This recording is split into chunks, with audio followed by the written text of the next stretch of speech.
¿Qué onda, Mina? Welcome back to Monster's Den. Today, we're going to be talking about the very first 3 seasons of Bleach.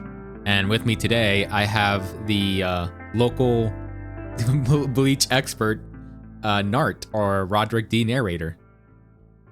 Hey, I wear that title proud. Thank you very much. And ahoy there, everyone. So, Narrator, do you want to introduce yourself to everyone? What kind of things you've done on YouTube and just kind of how you interact with the internet? Ahoy there, everyone. My name is Roderick D. Narrator. You can call me Captain if you like, Roddy if you're a friend. At the moment, I not touching YouTube at the moment, especially with the 10-foot pole. Everything on there is going to shit right now. So part of me is actually kind of sort of slowly migrating over to Twitch. I did one stream over there yesterday. Felt comfortable. Liked it. My VTuber brother Varric said I was moderately to okay. So I might start doing more content over on Twitch then. And that's where you can find them. And man, I'm still learning these intros, and I always forget that I'm supposed to introduce myself before you introduce you. So hi everyone, I'm Hazar, and I'm your host. Fix it in editing. No, it stays in. It stays in. The filler stays in, like in Bleach. Sorry. Anyways, boy, howdy does it. All right. Hey, you don't have to apologize to me. I've been a Bleach. What would you call it? A Bleach apologizer for the past 16 years now. What do you call it when someone's like in there's a competition between two people, but you pick the third option? You know what I mean? Oh, yeah, like when you're always like on the fence. Yeah, but you're choosing like the least popular option. That's what the independent. Like. Maybe. Anyways, that's what you feel like. You know, people sometimes compare Naruto and One Piece a lot, which I'm gonna, for clarity, for discretion's sake, I'm gonna try to avoid bringing up other anime because I want Bleach to kind of shine in its own podcast episode. So I'm gonna avoid comparisons. The difficult part about that is Bleach came around the exact same time, which is like it's post Dragon Ball, right at the beginning, or actually it's post Dragon Ball, beginning of Naruto, and still in the better sections of One Piece, which is where you get your giant trifecta from. So if we're already going about this, Bleach out of those four is actually the youngest. So yes. Oda has been working on One Piece around 1997, and it officially finally got its footing in 99. That's around when the anime also started coming out. Naruto's manga released in 99, and the anime came out around 2001. Bleach's manga came out in 2001, I believe, and its anime came out in 2005. Correct. So by virtue of being the youngest, Bleach kind of had to, I guess it is kind of taking in more of that Shonen Jump culture compared to everyone else. Yes. And you can definitely see that throughout the running of the show, where it really starts taking bits and pieces from other shows and really lengthening it out through the entire series or multiple seasons, where it's like, wow, like it really starts off like its own thing, and then it just becomes shonen, like completely like blanketed in the entire subject. Yeah. Since I'm still on this image, I see that on the notes that you moved on to the next slide. But since we're on the first slide, I want to comment a little bit on Asterix, the first opening on Bleach, because it's essentially the first thing you actually see in the anime. Asterisk by Orange Range, probably one of the best anime intros to ever exist. Visually, it's pretty cool. Even if the second thing you see is a sliding picture of Rukia's ass. But, what else are you supposed to do for an intro? It happens. I want to say that it's a cool intro. Very stylish. Shows off a lot of what kind of like Tide Kubo is about. The author for Bleach. But I always kind of like this screenshot that I'm showing off here of like the last the boys, and plus Orihime and Rukia and Tatsuki. Thank you. You see everyone here is kind of like in the group facing towards the camera, but Rukia is in the distance facing somewhere else, and I wonder if that's like subtle foreshadowing. Yeah. Did you want a little bit of trivia that goes along with just this one image? Yeah, go ahead. Um, Orange Range had actually remade the song Asterisk explicitly for the Bleach opening. There's two different versions of the song. That was pretty common back in the day. I'm kind of sad to see that isn't a thing anymore. I know.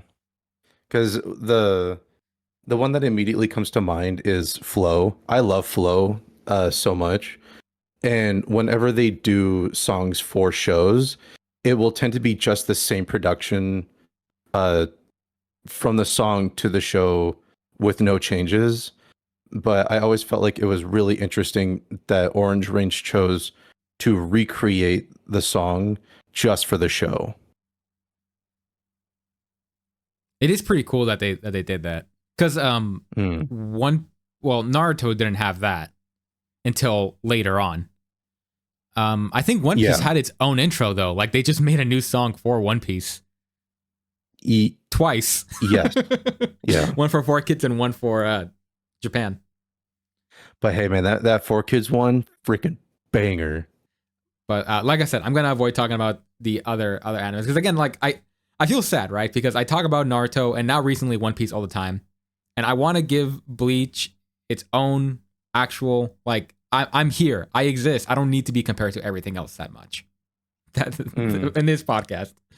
Well, it's like we were talking about, where it's like you have Dragon Ball, then One Piece, then Naruto, excuse me, and then Bleach. So at the time, it was really hard not comparing it to its own predecessors or its own siblings at the time.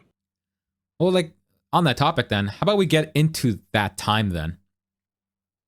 Yeah. So, one of the questionnaires that I have here for Bleach is, Nard, I want to ask you this question first, is how much of Bleach have you watched?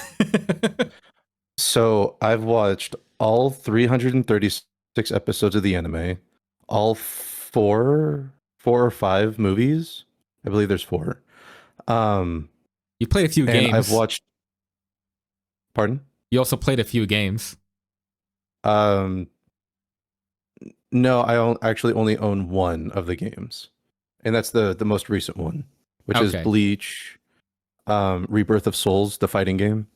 And I think you've also played the gacha. Oh, that's right, Bleach Brave Souls.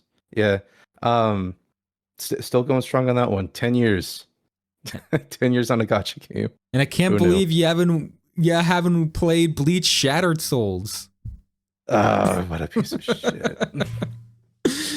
And not the Wii one. Yeah, it's really bad. It's the one on the Wii with the motion. With a new bad guy, and it's like it's so bad. I played it once in college, and I'm like, oh wow, this is awful. But this is a piece of shit. And I think you were also going to bring up that you watched the live action, no? I did watch the live action version. I tried watching it twice with you and Dublin, but that did not work out. Wow. And I also watched 2 curs of the latest 1,000 Year Blood War arc. Yes. But as opposed to all forms of content, I've read the whole thing. Yeah. So he's the expert here. On my end, I watched Bleach. I want to say for the first time 3 years ago. And I'd say this past week, I've been getting a few refreshers. So I watched a couple scattered episodes. My knowledge is a little more limited. So bear with me if I'm going to be asking a lot of questions to Nard. And that's kind of how the dynamic might go, but I'm going to try my best to give the input and try to remember all the details of Bleach.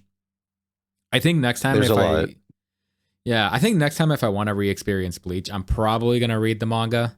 I'm honestly like Kira hit and miss on the anime sometimes, but that's well, that one's going to be a little easier considering both Kai and I own it. Okay, that'll be much easier. So let's get into our origin stories with Bleach. Since I brought up mine, mine's a little more. I just told you when I first experienced Bleach. Actually, no, I can. That's not the first time I watched Bleach. The first time I watched Bleach was when Funimation was airing all of its anime back in the year of 2000X. Or Bleach is a Viz product, not Funimation. I think I meant to say Toonami. I'm mixing up all my stuff. Not when it was airing in Funimation. It was when it was airing in Toonami. Sorry guys, I don't know my corporations for licensing that well.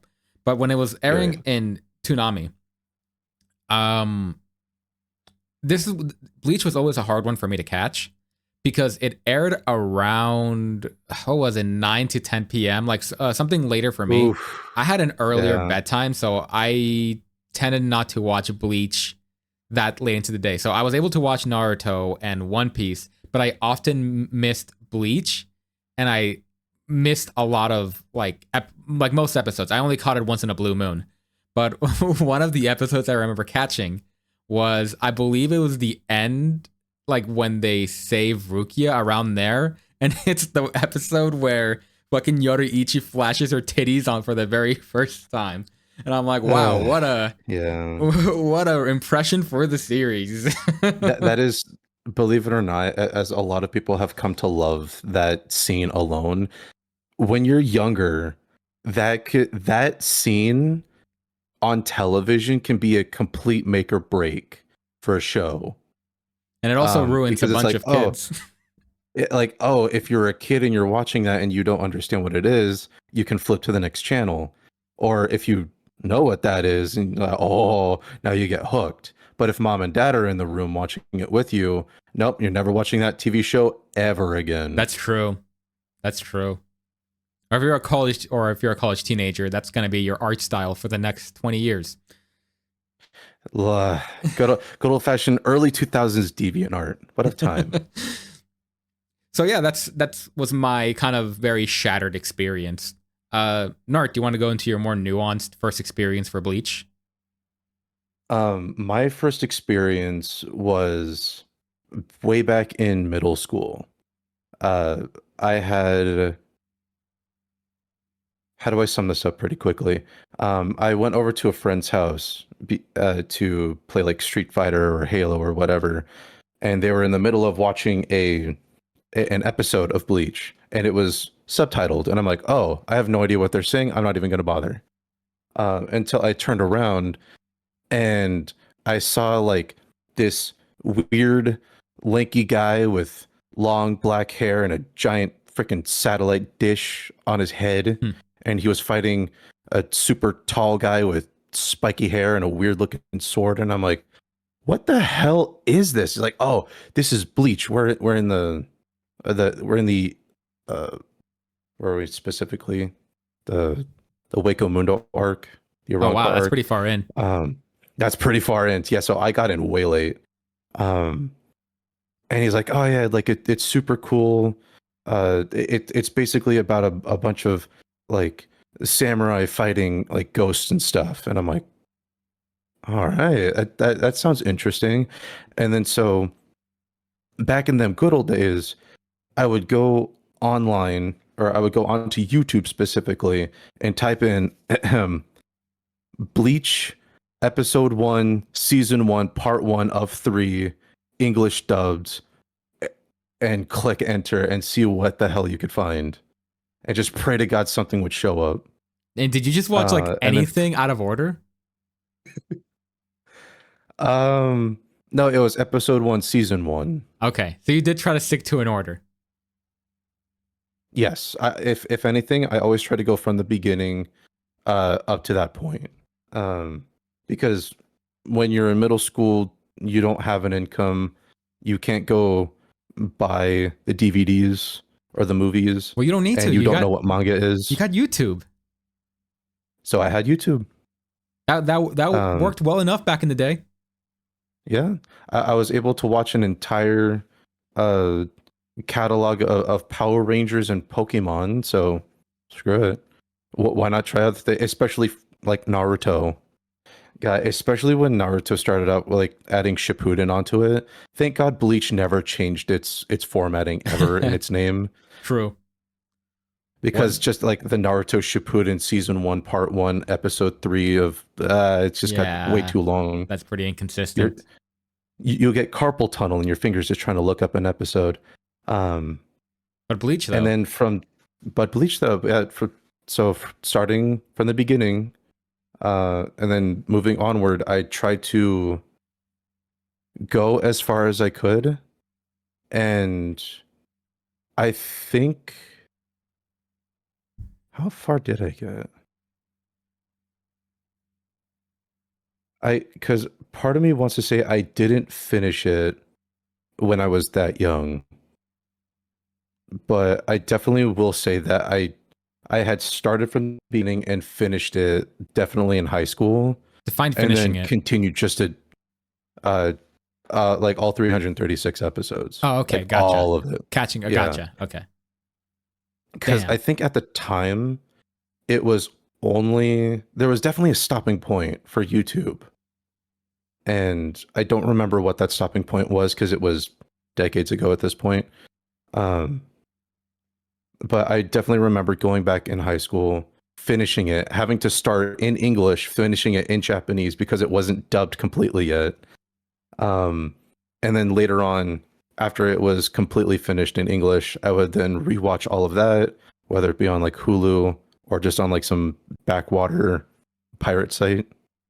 Um, and then 2016, 2016 is when Tight Kubo had uh, restarted drawing and writing, and the show came back for its final chapters.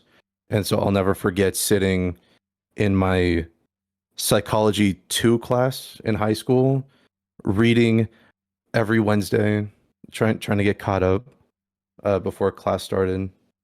And then the moment when it finally ended, it was during that class, That must have been right before crazy. graduation. Yeah, Ted Kubo saw that Kishimoto finished Naruto, so he's like, I gotta get in on it. He's like, ah, shit, I still got an entire like series to or season to finish. And then in 2020 was when Studio Pierrot and Viz Media were like, hey, y'all ready for more Bleach? And everyone's like, oh shit, we're getting more. And And they gave yeah, us all of it. all the way up until the Thousand Blood War, like 2 years ago, I think, is when it kind of concluded. It's actually not finished yet. Sorry, They're the last working season on concluded. no, yes, the latest season. They're Yes. working on the last season now, Yeah, which is that's what I 4. meant. Yeah. Sorry for my wording. Nah, it's okay. So, since you It's the audience that get it. true, since you talked about your experiences, your first experience so well, how did this resonate with you? Kind of resonate with you growing up? Because normally I wouldn't ask this question so much, but you've always been the Bleach guy when you were growing up. I kind of curious how that kind of manifested with you, I if you can word it. That is. Here's the thing. I loved Bleach. I still love Bleach. Um, it's definitely a show that has its quirks, and you can go online, you can go on any subreddit. At the time, you can go on any Tumblr page, 4chan, whatever, and there's a bunch of people out there that be like, man, I hate Bleach because of this, or Bleach sucks because of that. And I'm like, yeah, but I like it because of that. It's like not because it's a little quirky, but it's like it it felt different from Naruto, which was like the thing that I was watching at the time, or like Inuyasha, which was the thing that I grew up watching. It was definitely no Pokemon or Yu-Gi-Oh because oh shit, people bleed in this one. Oh, that's how you knew it was a really cool anime. Exactly, and all the transformations were so much more different than your typical Super Saiyan from Dragon Ball. So, like, I understand that you're like you don't want to compare it, but it's like when I compare it to different shows, there's just so much more in Bleach that I appreciated that just didn't they didn't have in other shows. Um, One, first and foremost, is the fact that like a lot of the characters in Bleach, they have personality, and also I definitely give it up to the dubbing cast for just being really great characters. It was pretty good. I'm willing to say that Bleach has probably my favorite dubbing cast of all times, and this is like next to Zoids, but High praise coming two from different Nart. countries, two different companies. I was, I said I was gonna avoid comparing it, but since we're doing it now, I want to just, okay. I just want to do it a little bit just to more compliment Bleach. So it's pretty obvious that it's you can compare Bleach to the other to its siblings and its essentially father, the big three, and Dragon Ball. Dragon Ball, yeah. So I felt Naruto has always been pretty good with its what do you call it? Like its characterizations through like arcs. I think that's what, and it's kind of like its first impression world building has always been Naruto's kind of strong suit. One Piece has always been a lot more about the character narratives and its comedy. Dragon Ball was always the spectacle. That's always been like Dragon Ball's kind of bread and butter. Yeah. What I've noticed, kind of going through Bleach, and I didn't really think about this when I first watched it, is like Bleach is really good at aura farming. It's so true. Oh my god, dude! Like characters know how to look, stand, and just do things that are badass. We will get to one of my favorite characters relatively soon, actually, and it's just that like these characters bleed personality. Like they don't need to do anything until you just look at them and you're like, I know exactly what they're about. I think that kind of comes from like Tide Kubo looking at a picture and being like, how cool does this look? And usually they came in the form of him with fashion, but now it's also coming in the form of like power and intimidation and posing. Mm-hmm. So I definitely see Bleach's strength in that regard and why it was kind of like beloved in that sector and why it kind of appealed to a certain niche. But exactly. Yeah, no, I feel, that's something that I think Bleach does well. So now that we're kind of got this section over with, let's talk about what actually happened within the show. And this is where audience, this is where Nart is gonna start having this is where he's gonna be better at it. I'm gonna have to scroll through a bunch of wikis just to remember what happened. So excuse me while I try to catch up with this. Okay. So episode 1, cue intro. Ichigo Kurosaki, hair orange, eye color brown, occupation high school student. Just start reading off the fucking Wikipedia with a ChatGPT or some shit. Oh, I have it. It's all in here, man. Damn. But yeah, this is the substitute Shinigami arc. And I specifically broke it down to the pre-Quincy because I feel this is the part where not a lot of story happens. It's more about character introductions, more than anything. And as you brought up the first episode, this is the one I kind of want to go more into detail with because it's kind of your first impression. Right off the bat, like Ichigo feels like a real ass like teenager, and I think that's kind of cool that he's just like some punk kid. This I'm gonna right back to the comparisons.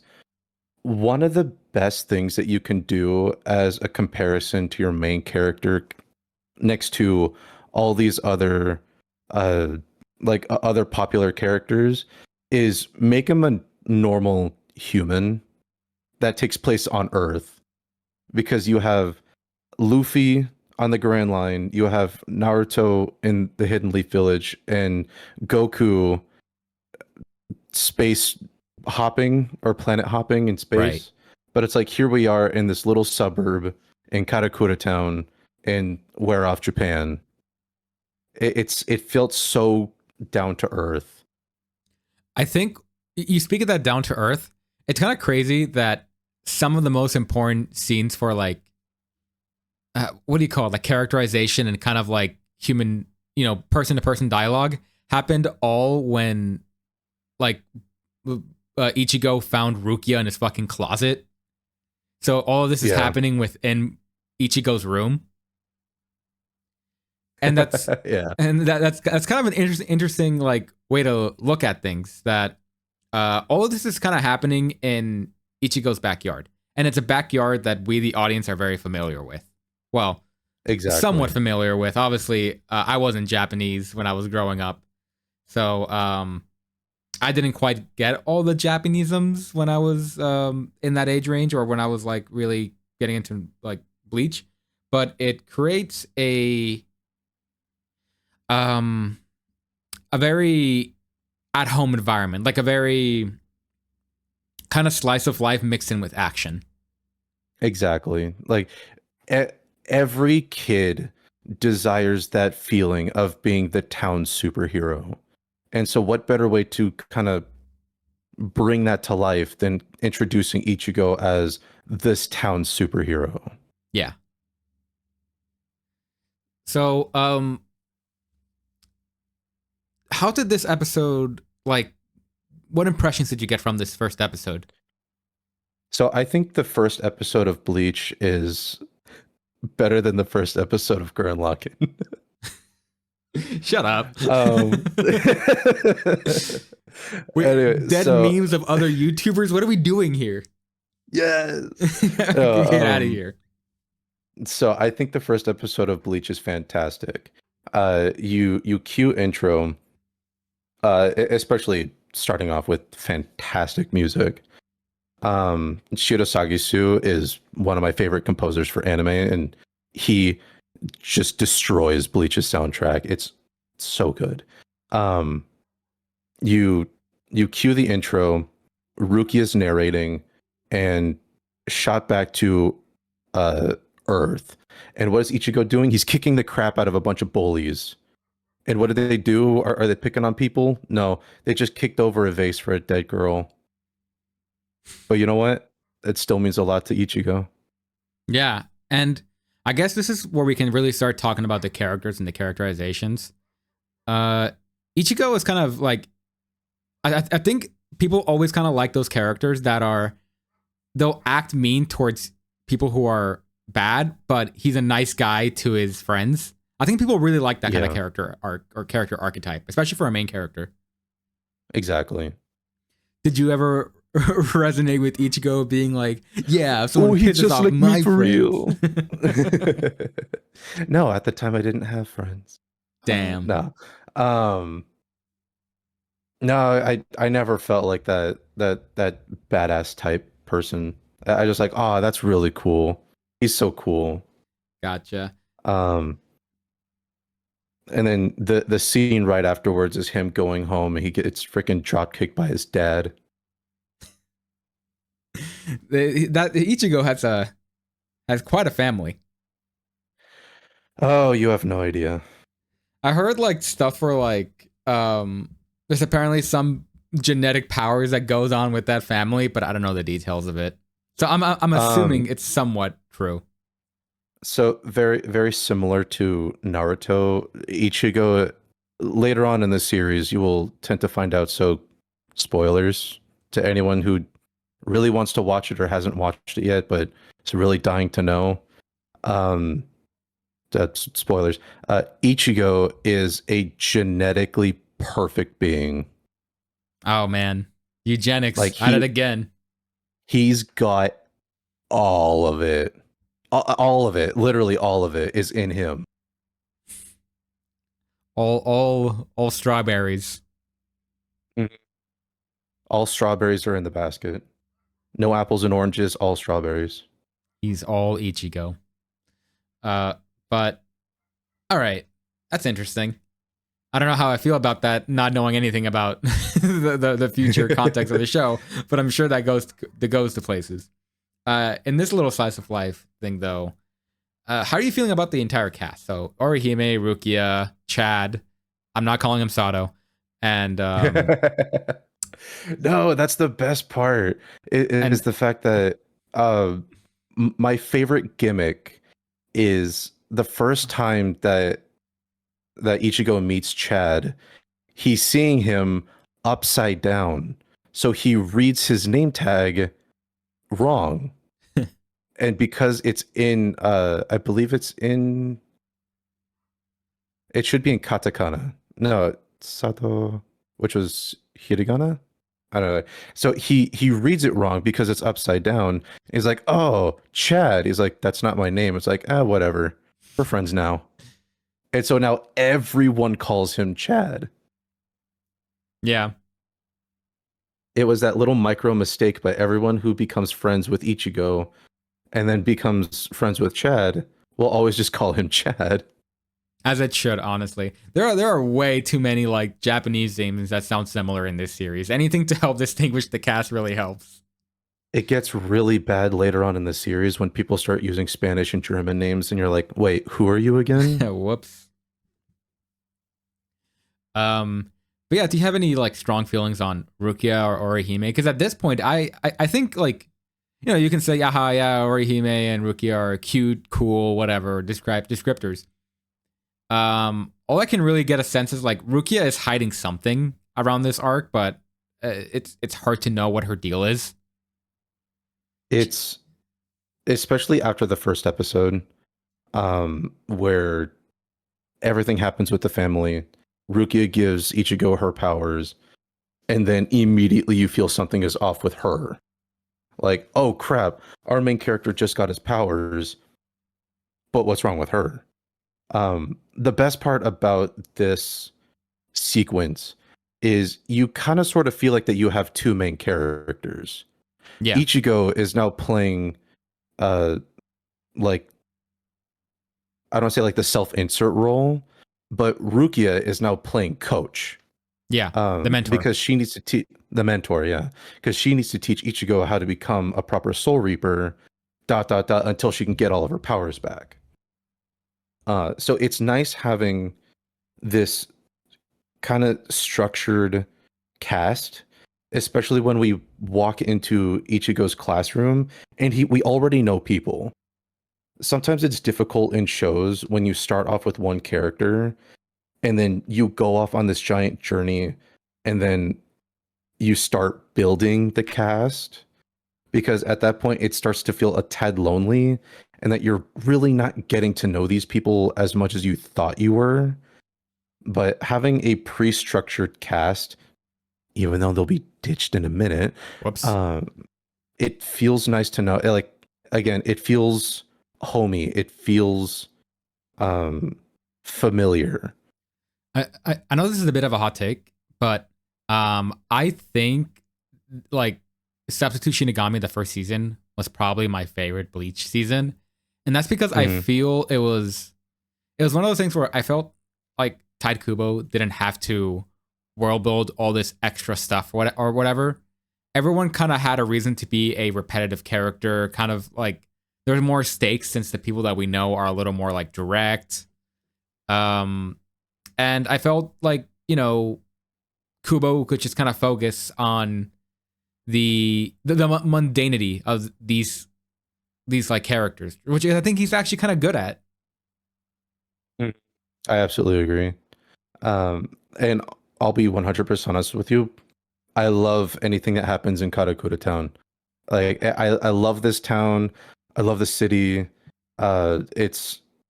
It feels so at home, especially whenever we're here. Sometimes whenever we go to the Soul Society or like Waco Mundo and we're there for just a bit too long, and it's like I miss home. I miss Karakura town. I miss everyone else, It's a good vibe. Yeah. Karakura town is definitely a vibe. And then, in this arc, or these 10 first 10 episodes, you also get the backstory with Ichigo, and he has a kind of an interesting character motive of like, or at least like characterization, that he feels guilty for being good. And that's such an interesting thing considering how he was introduced, because it kind of shows a paradigm where like It later goes on to, his hollow form and how that kind of is supposed to kind of be characterized as well. That Ichigo in a way feels like a monster for doing the right thing, and that's such a crazy character trait to actually have especially for a main character. So with the introduction of Grand Fisher, which is kind of interesting, where in the first 1, 2, 3, 4, 5, 6, 7, 8 episodes of a show, you get a child that literally suffers from PTSD. Yeah. Because like you said, Ichigo tried to help a little girl from a river because it was raining. And this micro incident led up to his mother dying. And so he lives with that guilt for his entire life up until he's a teenager. And it's like, there's a lot more that goes into these characters than just like random little tidbits. Like there's purpose behind why his mother is dead narratively, so to speak. Yeah, like we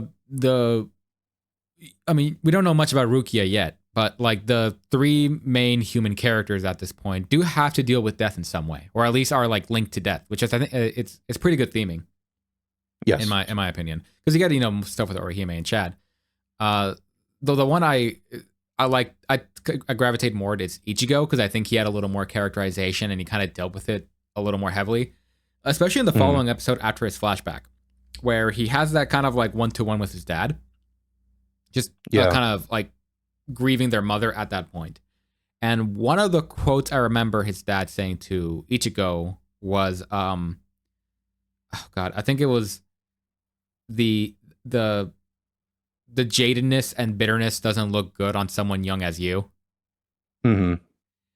And that kind of showed a lot of character both in Ichigo and his dad. Yeah. It's a 100% solid episode, or solid 2 episodes. Yeah, and I think it's just kind of like good advice. It's like, hey, look, you're still young. Don't mope about it. Just, it's all right. Just you can. I think he literally says you can join me later when you're down that hill. Where he takes the one and only drag of his cigarette because he thought, or because his mom said it made him look cool. Yeah, it's a pretty good scene. Like there's so much personality that just really grips you from that one episode. Yeah, and like I sometimes think about like, man, this could have been more of the show. Like these very like down to earth moments about death and grieving. Because I think I don't know. I think Tide Kubo was onto something with that scene. But I absolutely agree. It was always it was Ishin's quote. Ishin is his father. Especially in this moment where it's live well, age well, and go bald well, and die after me. And if you die smiling. And it's like, that's so good. Yeah. Yeah, I really wish maybe Bleach could have done more of this, like talk about death, but whatever. That's neither here or there. Other than that, there's some other like weird filler stuff like Khan, which he can just go, and that weird concert show thing that they did afterwards with the superhero. With Don Kanonji. Hell yeah. I guess it's nice having these slice of life moments, but it's also like, I don't know. I don't know if I'm down for Khan. So when it comes to having like these moments, because on the list here we have the introduction of Orihime and her brother Sora. Brother Sora passed away, leaving her a literal orphan. But she grieves about it, and she's grieving that she no longer feels like she needs to have him around. Yeah. And this guilt makes Sora into a monster that Ichigo then needs to fight. But the idea is Orihime coming to the terms where she's finally growing up, she's finally making friends, and Sora coming to terms with the fact that she's finally growing up and he doesn't need to look after her spiritually anymore. So you get that level of acceptance, but it's really heart gripping because a lot of people go through that where they're like, I don't want to forget this person that has passed away, but it's really difficult to keep remembering them because they've been gone for so long. Yeah. And then you have Chad's episode with the bird. I forget what the bird's name is. And I feel bad. It's the bird. The bird. It's the talking bird. But the whole shtick is, this is your introduction of Chad being your, in Star Trek terms, your Worf, because the guy will get a giant steel beam just thrown at him. He is the powerhouse. And he'll be A-okay. He's so strong. Yeah. But he's just a kind, gentle giant. And it's that level of personality where it's like, sometimes your character doesn't need to be excessively complex. Sometimes you can have a character like Chad, who's nice, calm, says very few words, but can hit you like a truck. Yeah. And then you get Cone. He can go. Bye. The introduction of Cone was okay because narratively it works out well. It was a way to kind of give you like the Superman meets Clark Kent situation, where you can still have Clark Kent in school, but Superman is out there fighting ghosts. But the little humor kind of took over a bit with Cone. And it's kind of the same reason why you rarely see him as the series goes on, because he's like, oh, all he is just a little pervert. But at the time, perversion was peak comedy. Everyone was laughing.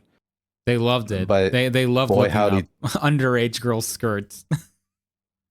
Boy, howdy, did that grow old. Yeah. But yeah, I should also mention that, like, you know, while all this is happening, Ichigo is progressively getting better at fighting the ghosts. The ghosts, the hollows. Yeah, the hollows. So that's kind of the first 10 episodes of Bleach, more or less, is that kind of characterization. If it's all right to move on to the next part. Before we move on, can I head to the restroom real quick? Yeah, sure. Let's take a break. Sorry, guys, I gotta go fight some hollows. So, substitute Shinigami. Hell on Earth, as I redubbed it. Fair enough. So this is when the way I marked it was when the Quincy stuff started to come in, is when I felt Bleach was kind of starting to introduce a narrative, not just like the scattered characterizations. So his name is Ishida, right? I don't want to get it wrong. Or am Uryu Ishida. Uryu, okay, Uryu. Yeah, Ishida is his family name. So, God. Uryu, I'm gonna slur Uryu a lot, but I'm gonna call him Ishida, if that's all right. I'm very formal with him. We're not really that great Believe friends. Believe it or not, in the subversion, Ichigo also calls him Ishida constantly. Okay, cool. So that came from somewhere. Ishida as a rival character is kind of interesting because he's kind of he's kind of like the opposite of Ichigo, where he's not as abrasive. He comes off like a lot more reserved, but his methods are a lot more like, I don't care. Where Ichigo's kind of the opposite. This is where you get the introduction to the dynamic between the Shinigami, your Soul Reapers, and the Quincy's, where the Soul Reapers are meant to be like not peacekeepers, but they're meant to keep the status quo. Yeah. They introduce basically like this hourglass level of like concept for life and death. For every life, there must be a member of the afterlife until either reincarnation or heavenly descent or hell descent, whichever. Yeah. The Quincy's, on the other hand, whenever they see a hollow, they're out to kill. And by kill, it means you eradicate the soul in the hollow. Yeah, they gotta go. There is no purifying. It's all exercising.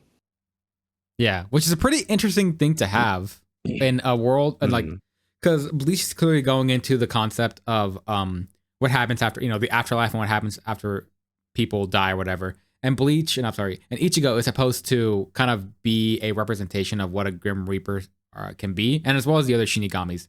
But this is also like a kind of a take where, like, well, this is a different cultural look at what a Grim Reaper is. Someone just meant to completely eradicate you from existence. Kind of more leaning into the religious beliefs of maybe atheism, as opposed to maybe the Shinigami, which kind of touch more on religious afterlives. Yes. Because as far as I can tell, the Quincy's don't have a concept for the afterlife. There just is. Yeah. Which is kind of a like, I wasn't expecting this level of depth coming from Bleach, if I have to be honest. I wasn't either, especially as a kid. Because it seems like a show that was just kind of meant to be like, whatever, we just do our dumb hijinks. But this is when like world building started to kind of take place a little bit, and you can kind of see this how Tite Kubo really likes world building, kind of like factions and organizations. I think that's where his passion like really lies. This is a kind of a branch to later, but later on you start seeing all these organizations and how all these organizations have like subordinates, and it's a whole like system. And this is where you start to see Kubo get really excited talking about like characters and how they fit into organizations and everything. And having people like Quincy's is interesting, because you start seeing stuff like, here's this big organization called Organization A that Kubo built up, and then here's Organization B. Now they're all duking it out, and you kind of get to see how those philosophies and dynamics start mixing in and out with all of them. Exactly. Kind of the chaos of all the characters, so to speak. And if you like that, you'll probably love this series, because there's a lot of characters in the series. There's quite a few. I mean, the meme used to be that Bleach has the most characters. I'm pretty sure it's lost that title to something fucking, I don't know. I got isekai into my fucking sister's panties, or whatever the fuck the new isekai is, but like... Oh, have you been watching that too? but like, it's... That's... Bleach was kind of always known for having like a bunch of characters, and I think so far in this arc, it's starting to work to its favor, because it doesn't have too many yet. If I do recall, the first 10 episodes introduce like, I want to say like roughly 20 named characters, more or less. And like, remember, Tite Kubo is a funny guy. Every character that's not a monster or a legitimate side character will always have a first and last name. So they'll always be named. Which is pretty cool of them. But like, there's always some level of depth of character for these characters. Yes. But yeah, in these episodes, you kind of start seeing the supernatural kind of leak into Earth, where you start seeing that weird thing where the Shinigami are starting to take over the students in the school. And then Ichigo and Ishida start having a competition of who can kill the most hollows. And I think the best part about what we're about to talk about is the fact that this entire setup is done so smoothly. Yes. Where you get the introduction of Ishida, of Uryu, and he's like, I hate Soul Reapers. You're lame. I hate you. And you, Ichigo, I hate you because you're a Soul Reaper. So just pure prejudice right off the bat. And then so even though Ichigo has nothing to do with him, still hatred. And then, like you said, it builds up to this point where it's like, hey, you may be a Quincy and I may be a Soul Reaper, but I bet I can do better than you can. And Uryu's like, bet. Flips up this little snapper, whatever, and releases a bunch of hollows all around Karakura Town, which starts the competition of how many can you beat. Yeah. And the fact that he spread them all over the place, was it just a giant detriment to the town itself? Because now everyone's being attacked. And this gives everyone else, other characters, the opportunity to kind of have their own moment. Much like as we see here with Chad and Orihime, this is their way to smoothly transition to them getting their powers.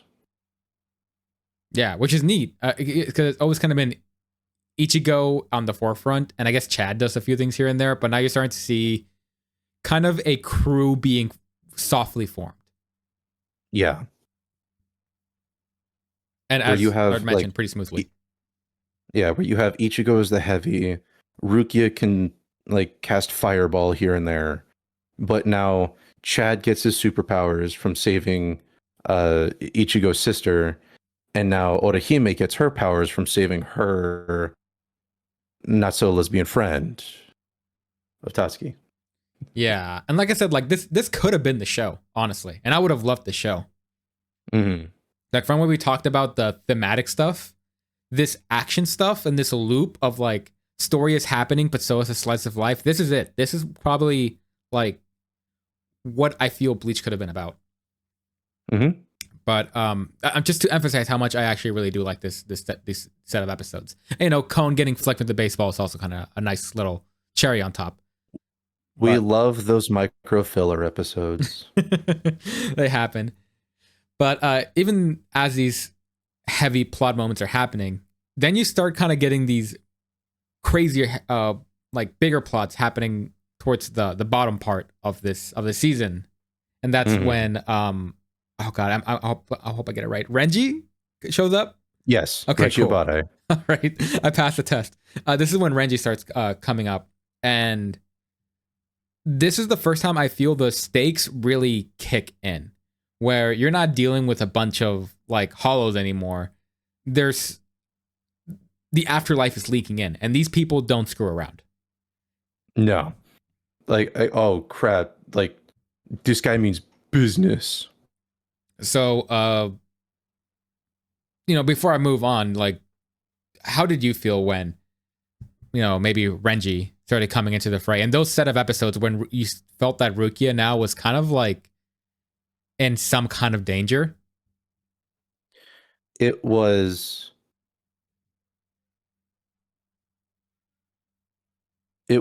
right after like the whole incident had occurred. Other people had started to get at their powers. We had like this little micro cooldown. Uryu and Ichigo, not friends, but definitely not on shaky terms anymore. Yeah. And you get like this little respite time, and then Rukia gets the message. She's being hunted down, and so she runs away. And then all of a sudden, you get this red-haired, spiky, weird guy with all these tattoos, and you're like, "Oh shit, who's this guy? I thought Soul Reapers were supposed to be cool."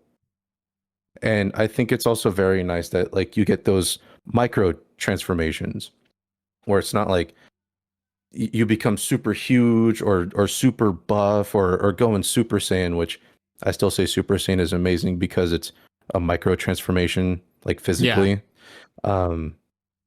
But it's like all he did was change the shape of his sword, but you can feel that power imbalance now. And man, to really rev up that like power difference was very clearly, as everyone kind of mentions, is when Byakuya came in. Is that his name? It took me years to get his name down, but yeah, it's Byakuya. Okay, cool. Funny enough, saying it in Japanese is much easier to me. But yes, it is. Yeah, it's kind of cool when you start establishing like a villain, and I think Byakuya did such a good job of like showing there's a massive gap between Ichigo and him. Like the purest definition of aura farming. Yeah, right there. That this was the episode for him to aura farm, and he kind of does throughout the rest of the season. But this is a good way to establish like an antagonist. Yes, and it's also kind of interesting where within less than 20 episodes, you have a character kill off your main character. It's true. That's right. Ichigo. I think the episode's called Ichigo Dies. Something like that. But he's like, Byakuya is like, oh, you're so slow. I basically severed your entire lifeline in like the blink of an eye, and is like, oh, he just killed him. It's crazy, right? Because beforehand you saw like Ichigo just kind of deal with the hollows, and that's always kind of, there was danger there, but you always kind of felt like Ichigo always had an upper hand because he knew what they were about. And then Renji comes in.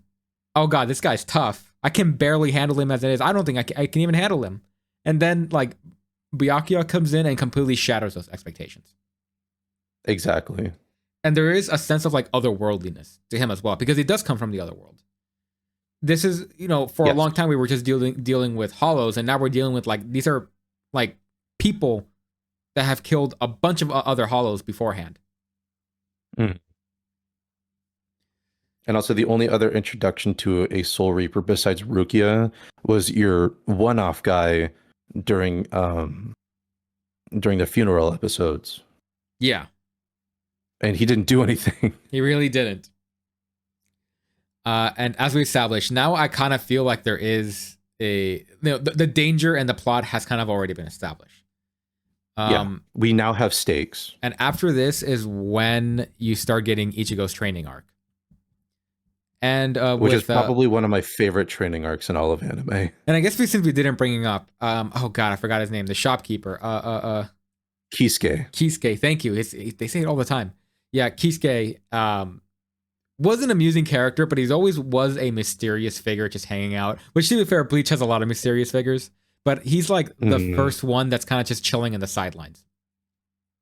And I was waiting for it, and I'm glad it finally did happen. But it's always cool when these characters, I'm like, all right, I'm going to stretch and show you what I can actually do. His sword can change too. And I think that was probably my favorite part of the training arc, is seeing what he can do, even when he's not completely trying.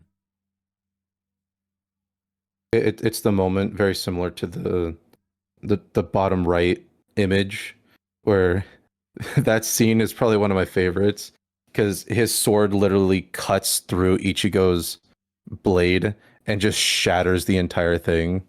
And it's like, I just cut through your sword like butter. It's so cool. Even after fucking Ichigo was aura farming his new mask holoform thing. Is it a holoform? Which is this is not. He was basically like not reborn. He got his life back. Okay, gotcha. Whatever you want to call that. Okay, I'm just making sure. Thanks for correcting me. And yeah, I guess I didn't talk about it much, but I've always did like the vibe that the shop kind of had, because I had all these weird, wacky, zany characters that just gave Ichigo weird shit like that. What was it? He had to take some kind of pills or whatever to become hidden or whatever. Yeah. So Kon actually gets his name from console, which is a fake soul. It's an artificial being that inhabits your physical body, while your spiritual soul reaper form goes and fights the ghosts. Gotcha. And the kind of weird thing is, you'll often see Rukia with the red glove that has the little skull imprint on it. That's supposed to separate you from your physical and your spiritual self. Kisuke also has something similar, but on the tip of his cane, where there's a point where he will poke you, and you'll just separate. Oh, that's how it happens. Oh, that makes sense. Yeah, I didn't know that but that's where it was. yeah, but the weird part is like when your spiritual self is out, your body's just kind of dead and lying there. So instead of being so inconspicuous, that's why you use the console, and they're just supposed to do whatever. Yeah, that's fair. But yeah, no, I always did like that vibe of the store shop with the two kids, big buff man and a talking cat. Tessa, yeah. Excuse me, yeah. Yeah, and it's kind of cool seeing the shopkeeper finally show what he's made out of. Honestly, I always say this, but like Kisuke has my preferred life. If I ever got the opportunity to retire, just go to Japan, I'd love nothing more than to just set up a candy and toy shop and just like be the cool guy in the corner and secretly sell ghost drugs. Hell yeah. The real hustle culture. But yeah, no, eventually the arc ends. Ichigo gathers his crew and they go off to they get out of Earth and go to the oh god, I forgot the name of the afterlife. Soul Society. Duh. Yes. How'd you feel now reflecting on Substitute Shinigami arc? Or the first season? Did you like this arc when you were growing up? Same. Yes, absolutely. Okay. I don't know how the community really feels about this arc because it's so separated from the rest of the seasons of Bleach.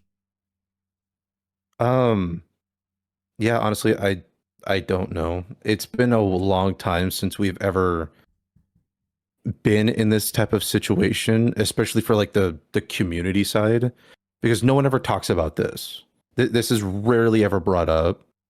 Yeah. And most of the time when people are talking about it now, like talking about Bleach, like current Bleach, this stuff tends to be wildly forgotten. Yeah. I've kind of noticed a bunch of people be like, oh, like everyone knows Chad hates animals. It's like that one episode, like 602, where he fights the tiger, and it's like, what about episode 5 where he takes care of the bird? And then he meets the reincarnation of the bird in the Soul Society and hangs out with him for a whole day. Yeah. Yeah, he totally hates animals. Yeah, I guess that's kind of what bumps me out is that I also feel like no one really pays attention much to this arc, which from what you showed me, this is kind of what, I know we said we weren't talking about other anime, but I think this is the one that is the most appropriate. This kind of feels like Burn the Witch. Yeah. And then when the little that you showed me, I'm like, oh, I think I could like it, but I also kind of want to see, Burn the Witch finish. Before I get into it. But anyway, sorry, that's a different anime. I shouldn't be talking about that, even if it is a Kubo property. Well, I was just the same guy. Yeah.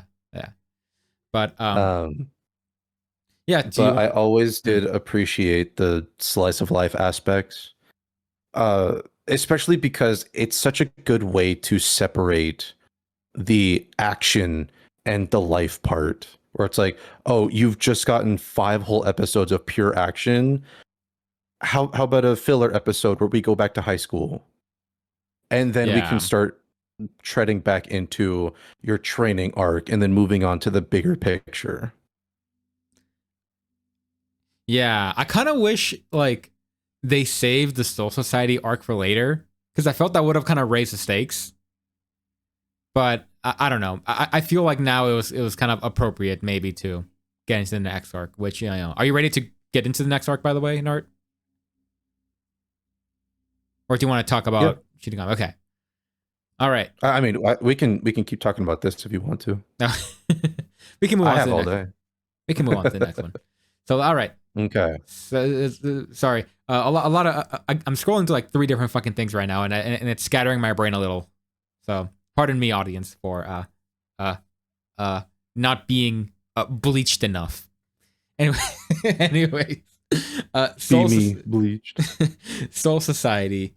The little arc I like to call infiltrating the afterlife, which is these are kind of like the first fights of getting lost within the Soul Society. How did you feel coming into the Soul Society? Because I thought the doorway was one of the craziest concepts I've ever seen about this fucking actual entrance closing down on you. It's how do I say this? This is the hardest part because I never know where to start when it comes to this. Okay. Because right before you even enter the Soul Society itself, you get introduced to the cleaners. Yeah. And the oh god, what is it? The Don guy. That's what it is. And you're like, wow, there's a literal tunnel in between life and death. And it also has this spiritual cleaner that's just there to clean up messes. It's like, wow, okay. A living vacuum. It is a pretty cool concept. But yeah, but I think the introduction of the Soul Society, or even just like the Rukongai, which is like your Japanese old villages, was actually an interesting touch, especially for like any way to measure the afterlife. If you had to choose anything, I don't know, Shinto style Japanese village, not a bad way to start this off. Yeah.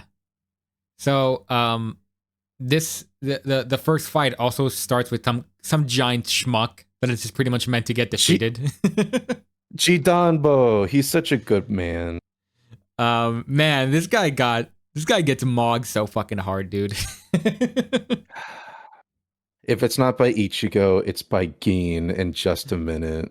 Just like, bro, why are you the guard? You like get taken down so easily. What happened?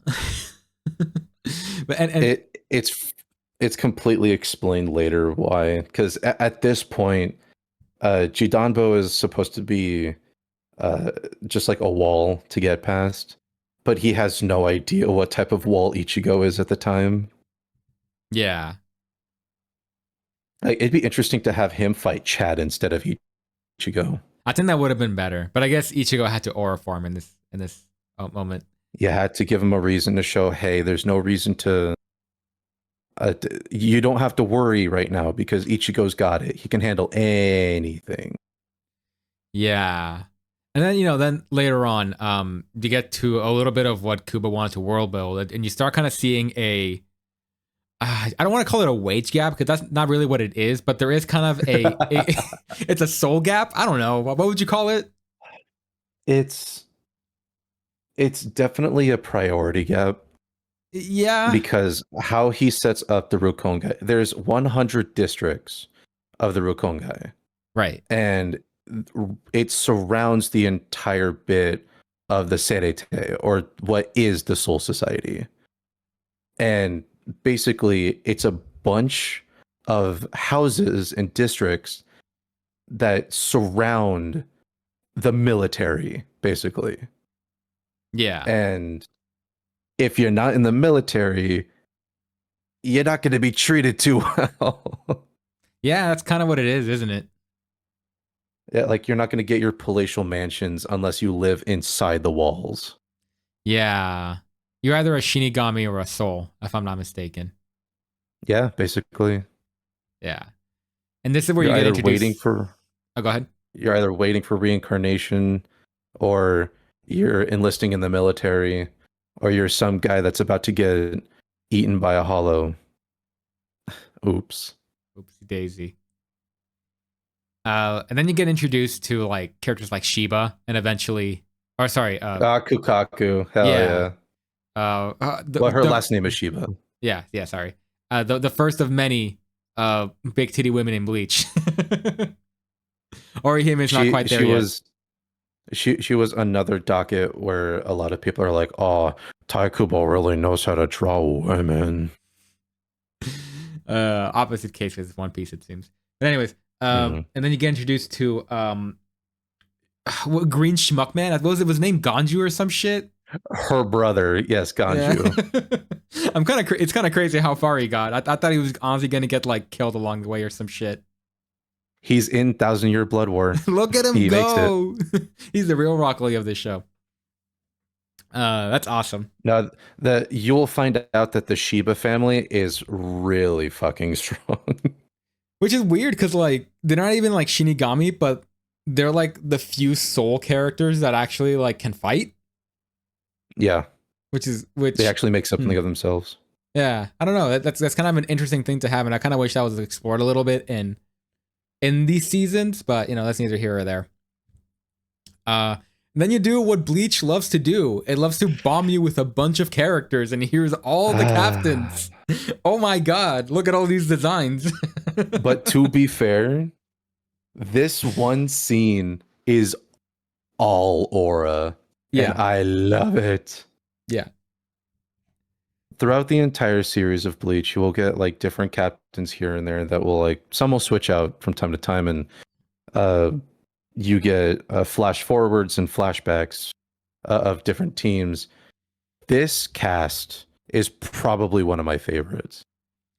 It's pretty. They establish kind of like I'm not against introducing these characters all at once because these are all essentially supposed to be antagonists, and I think that's really good to have to know.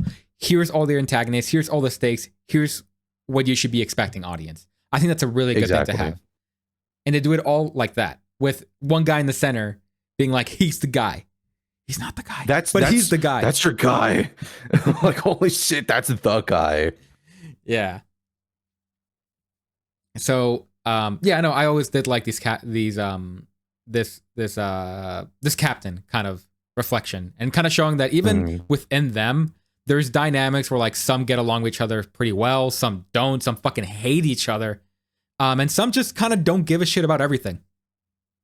That's another part that makes this feel so real, where a lot of times you get like the military people or like your kings and queens or etc., the higher ups, so to speak, and they're always one or the other. They're always really super cool, or they're just the biggest assholes that you've ever met. Yeah. And the idea is that you either want to become their best friend or overcome them.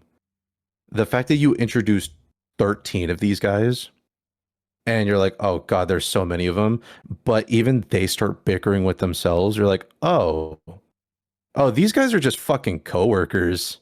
It's pretty cool. Yeah, you know what? That's a good way of putting it. Yeah. It's like this is very little, like, especially at the time where there's no stakes to be held at the Soul Society or in between here and Earth, where it's like, oh, everyone is just so chilled. But it's like they still fight like coworkers. Yeah. I'd say so.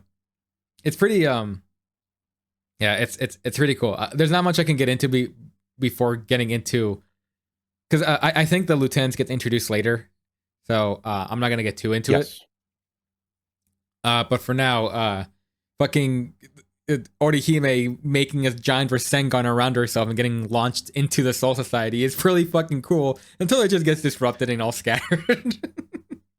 Well, it's not her. They needed everyone to do it, true, especially Ichigo, and he can't do it.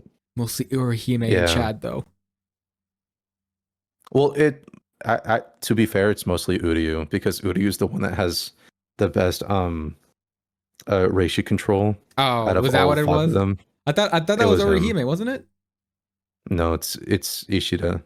Okay. Because remember, he's been training as a Quincy for years. Okay, that's fair. I kind of did forget the nuances of that. And Ganju had to what was it? He had to recite the what was it, like the Bible. Basically, he has to recite an incantation in order to make sure that they don't explode, because it's a giant firework. Yeah. And it was like, it's the only way that you can get through the barriers of the Soul Society is by bombing them. Okay. Even though it kind of failed. And it created a pretty cool thing where like everyone gets lost within the Soul Society. I actually really like that, like that concept alone. Again, one of my favorite things about Kubo is his level of pacing and the way that the smooth transition goes to where there's a legitimate reason for why they're separated. You don't just get the, all right, everyone split up. Yeah. You go do your thing. It's like, oh shit, we're all split up. Now we have to go find each other. Yeah. And we don't know where the hell we are. And now that I think about it, he's really good at transitioning scenes. Mm-hmm. Granted, those scenes sometimes take a while more to my liking, but he's really good at that, in especially within Soul Society. It gets worse. But this is when fights start occurring, and you get bald Saitama man. I forgot his name. Ikaku Madarame. Yeah, who we don't know yet, but he's on Kenpachi's kind of like squad or whatever. Yeah. He's the third seat of Squad 11. Yeah, and he's kind of meant to be like, I'm a harder schmuck for Ichigo to fight, essentially. But it's good, right? Because he's definitely like, he's supposed to be grades above Jidanbo, which was your giant man. Yeah, but it's like, still able to be taken down by Ichigo. Yeah, and that's kind of cool. Like, I mean, sorry, Ikaku, I don't mean to insult you, but like, he's a pretty good stepping stone to kind of slowly build your way up to like the stronger characters. Oh shit. Yeah. And on the way, of course, as mentioned, you get Orihime getting lost, and then Ishida dealing with his own fights. Chad is dealing with his own BS as well. It's cool. Do you want another ounce of trivia? Go ahead. So in the fight that you have here with Orihime and Uryu, oh god, what is his name? He's such a one-off character because he's literally here and gone in a minute. This character is actually cousins of Jidanbo, the big guy. Oh, are they? Yeah, they're family. Well, if it's not cousins, I know they're not brothers. That's an interesting. But they're actually related. Well, I can see the resemblance. But yeah, no, it also surprised me that like Ganji was able to keep up, because I really did think he was going to be a schmuck in this. I really did think so. He's really good at running away. I guess so. That was kind of his thing. It is like, and he turns a lot of stuff into sand. It was a little frustrating to go through these episodes, and sometimes you see like this is just a lot of maze running. Yeah, it took a bit for it to kind of get going again.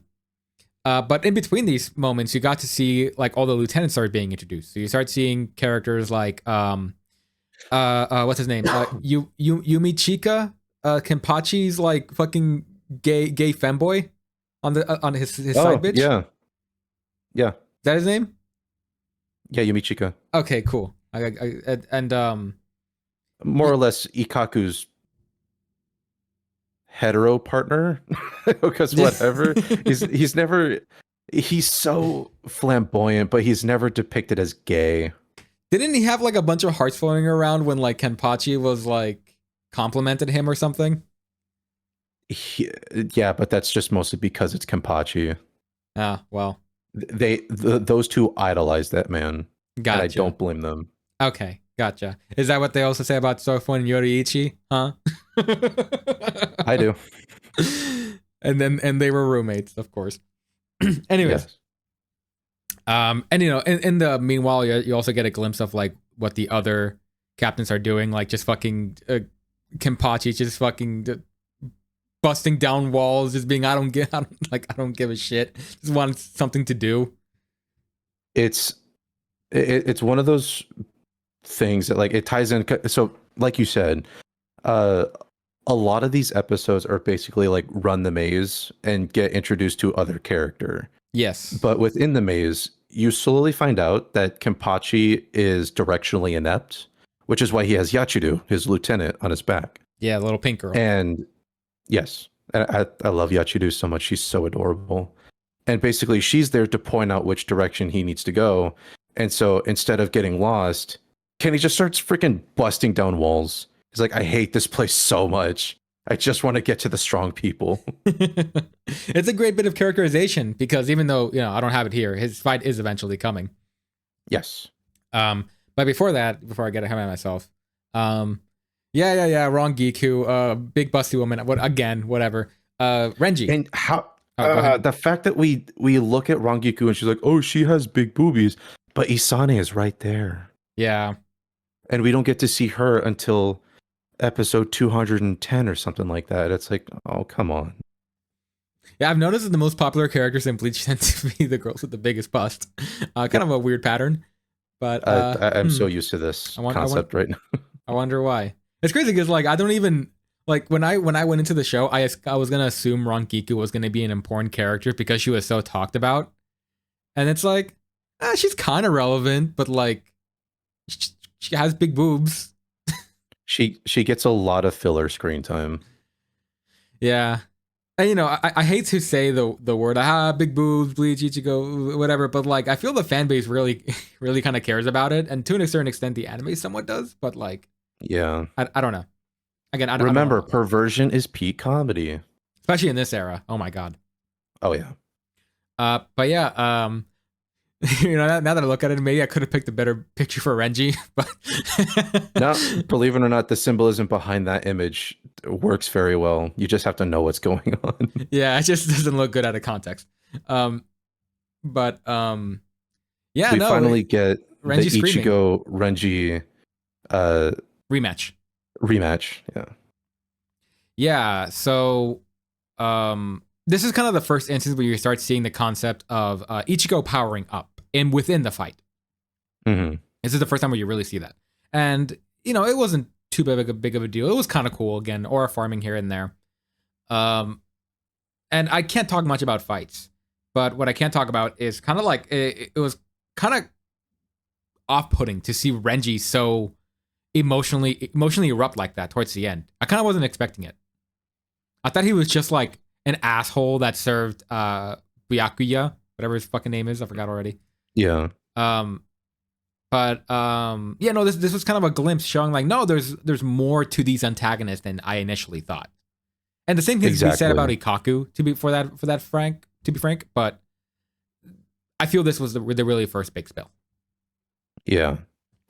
Especially afterwards, you get the flashback where apparently Renji and Rukia have actually had history. Not only history, but they grew up together. And so now you kind of have to sit there and question what is really going on here. Yeah. The fact that all these characters now have character and personality, but what's really going on in this situation? And I think the interesting part about this setup is that if you're supposed to be self-inserting with Ichigo as the viewer, you're also learning the same information at the same time as Ichigo. Yeah. And you're also learning more about Rukia, who has always been a mysterious figure within the first season. Yeah. So I think this is kind of a good way to get characterizations from all angles. But this is the infiltrating afterlife kind of part. And to get to the next part of this massive arc is the versus. It is a long one. Versus the captains. And the fact you still keep the filler episodes. If you really want to talk about it, it's there just in case. No, because no one ever talks about it. It's there. Well, actually, this is your favorite episode, whatever. That episode alone is where Ichigo's little sister Yuzu, she gets a giant spirit lion as a partner until it goes away. Yeah. You find literally showing that nothing in the entire episode happened. Whoa. But what happens afterwards? Look, this is why I like the contrast. I love the contrast. Every time there's a filler episode within this season, it's always like the darkest fucking thing followed up by haha, funny hijinks. So yeah, this is when people argue when the Soul Society arc really starts. Yes. Is the assassination of Aizen. Mm-hmm. Who up to this point has been kind of the nice guy within the captains, everyone to a certain extent has like niceness in them, but this was like the kind character that was actively seeking into seeing, hey, what's up with Rukia, and he's the one that kind of gets assassinated. That creates a lot of tension, not only now within Ichigo, but now within kind of the bureaucracy of the Shinigami. Exactly. And it is kind of interesting how, much like real life, the first instance is not, oh, like, what do we do? It's everyone starts to point fingers. Yes. Like, it must be Gin because he's a freaking. He was the last one to talk to him. Like, it's got to be. Just look at him. Yeah, just look at the guy, or it's Kenpachi because he's the only one that's strong enough to do it. Like, oh, who is it? Who's gonna do it?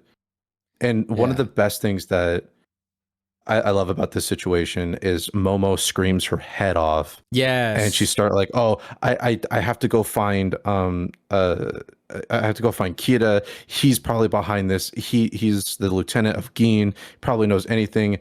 And Toshiro, white hair kid, his first reaction is, Momo, you need to calm down and call help to get him down. Yeah. Yeah, he's got a point. It's like, at least get Aizen off the wall. It is kind of awkward just keeping him there. Like, So yeah. Now there's like a mystery being built on top of this, and this is where it starts becoming a lot more interesting because now there's more moving pieces coming along. Mm-hmm. But within these moving pieces is two fights, which is Bleach Ichigo and Kenpachi. And the other fight of Chad versus Shunsei is his name? Shunsui, my bad. Shunsui, yeah. Both of them undoubtedly probably my favorite captains. Yeah, and I think that's why people really like these fights, is because this is their real first introductory fight. Kenpachi shows that he's unhinged as fuck. He does not give a fuck. He loves fighting. Oh, absolutely. He loves it. Not only loves it, he lives by it. Like, he's kind of an unhinged weirdo, and I think that's why people really ended up liking Kenpachi as time went on. He was already kind of building that character up, but this really defined his character as just kind of like the weirdo out of the weirdos, if that makes sense. And there's a lot of weirdos. Yeah. Like, I don't know. Actually, I think that's another thing that I like about the captains themselves, is that they're all fucking weird. They're very extreme in their philosophy. Well, most of them are pretty extreme in their philosophy. Yeah, but it's like, you look at the line of them and you're like, oh yeah, I guess there could be some normal. Oh shit, there's no normality in you. Yeah, all y'all's is fucked up. Aizen looks pretty normal to me. What are you talking about? Gets killed. Oh, oopsie daisy. It's always the nice guys. See, the nice guy finishes last. Welp. Or well, he got finished first. Oh yeah, fair. But those. I mean, again, there's not much I can talk about fights with Bleach because they kind of follow a similar pattern of someone else gets power up. I get stronger. You don't have the right power up, you lose. But what I can talk about is the aura farming that happens beforehand, which again, Bleach is really good at. I really love the aesthetic that Shunsui leans into, and kind of like Kubo wanted to kind of really emphasize, like, look at this beautiful ass character that has a bunch of pink petals around him. Immediately, there's already kind of like a vibe set. Similar to Kenpachi. Go ahead. My favorite bit is where he jumps down, the rose petals are falling, and then all of a sudden there's just more on the screen, and he looks up and is like, no, you can stop with the flower petals. Like, come on. And then so she just drops them on his head. It's like, oh, okay. That part's cute. It's like, so we're meant to be intimidated, but boy howdy, this is going to be a fun scene, whatever this is. He seems like a cool guy. And to be fair, like I want to say He's great. I want to say there was a fight between Chad and him. It's like no, it's just Shunsui aura farming on him. It's definitely a situation where Sweet, my bad. both characters have no reason to fight each other, and they both explain this, but they're both enemies at the same time. Where Chad's whole gimmick is, or not gimmick, but his whole situation is, I don't want to fight you, but I need to get past you because that's where Rukia is.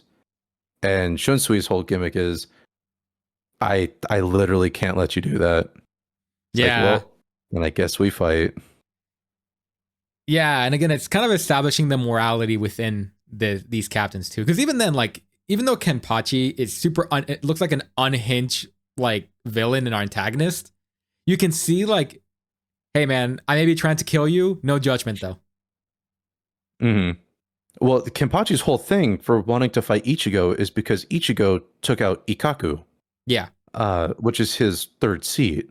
And so he's like, oh, if he's able to take out Ikkaku, he must be strong, right? Yeah. And Ikkaku's like, yeah, he's actually really strong. He's like, okay, all right, he's mine then. I want that one. He didn't even take it personally either. He was just like, fuck it, yeah, I'll go for it. Mm-hmm. He just wants the strong fight. Yeah. Again, good characterization all around. And then you get the what was it? The Zanpakuto Awakening? Is that what it is? Zanpakuto, but yes. Zanpakuto. Thank you for correcting me. It's not technically his first awakening either. He gets that with Kisuke. That's true. That's true. I guess his first on-screen appearance, sort of. No, also with Kisuke. Oh, my bad. In this form. No, this. No, actually, also. Dude, I'm out of it. Do you want to explain it? So,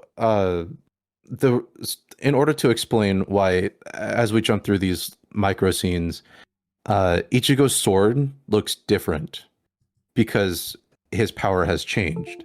And in order for a sword to change form, you must know the name of your Zanpakuto, or your sword spirit. The only difference is Ichigo didn't listen. He didn't know what the name of his sword was, but he was able to remanifest it anyway. Now, his Zanpakuto is Zangetsu. Oh, I almost missed that one. Whoopsie. And he looks like this old-ish like guy in like these dark brown robes. He looks like a cool guy. Honestly, not a partner that you kind of depict with a teenage boy, but you're like, you know what? He sounds cool. Whatever. Turns out to be really important later on, but whatever. And they're like, well, Ichigo, like, you either die or learn my power. And this is when he gets introduced to, as we move over to the right, he gets introduced to White, or White Ichigo. Bleach. Or how I call Bleachigo. There he is. The real Bleachigo. This is the real Bleachigo. And thank God they changed his teeth later on because they're so weird black. I don't know. It does make him look kind of like a freak. So I'm kind of down for that. Oh, he is a freak. But it's supposed to be Zangetsu, and Bleachigo over here is supposed to be the manifestation of his training dummy. And so White Ichigo beats the crap out of real Ichigo until he learns how to use his powers properly. Yeah, which is essentially just himself. Yeah, basically. It's a lot of Ichigo versus himself. Yeah. In these episodes. My worst enemy. Me. And then he, beats the shit out of fucking Kenpachi. Well, not beats the shit, but he thrusts the sword deep enough where Kenpachi loses. He's finally able to cut him. Yeah. And then they go in for one final slash, and then Ichigo wins. Barely, but he wins. Yeah. And then Kenny's like, I want to fight him again, but I can't move my arms. Shit, and also my sword's broken. Hey, maybe I should give my sword a name. Whatever. What a guy. I love Kenny. He is my favorite character. But then you get to Rukia being saved by oh god, names are starting to mix up. Ganju? Ganju. Yes. Yes. He gets saved by Ganju. And you start seeing kind of the backstory with Rukia being like, oh wait, there's reason. People have reasons why Rukia is getting like executed and stuff. Yes. It's also this little instance where Rukia's like Ganju also really hates Rukia because Rukia got his brother killed. Yeah. And he's like, I can't believe that I'm even saving you right now. And she's like, well, you should just let me die then because you hate me so much. And he's like, but I can't. Like, everyone out there is fighting to save you. Like, why should we even let you die and let all of this be for nothing if we're not going to just like succeed at all? I was like, wow, Ganju really spitting right now. Yeah, it's honestly great characterization for him. This barely nothing character is spitting so much facts. Yeah, it's pretty solid. Let's see what I think this is when no, this is the next episode. Yeah, right. So the next episode I think is when Ichigo fucking wakes up to a big titty fucking dark skin girl. So sorry, it was the cat first, I know, but like yeah. So Ichigo is half dead after fighting Kenpachi and is saved by Yoroichi, who was a cat at the time, and then brings him over to a cave and heals him.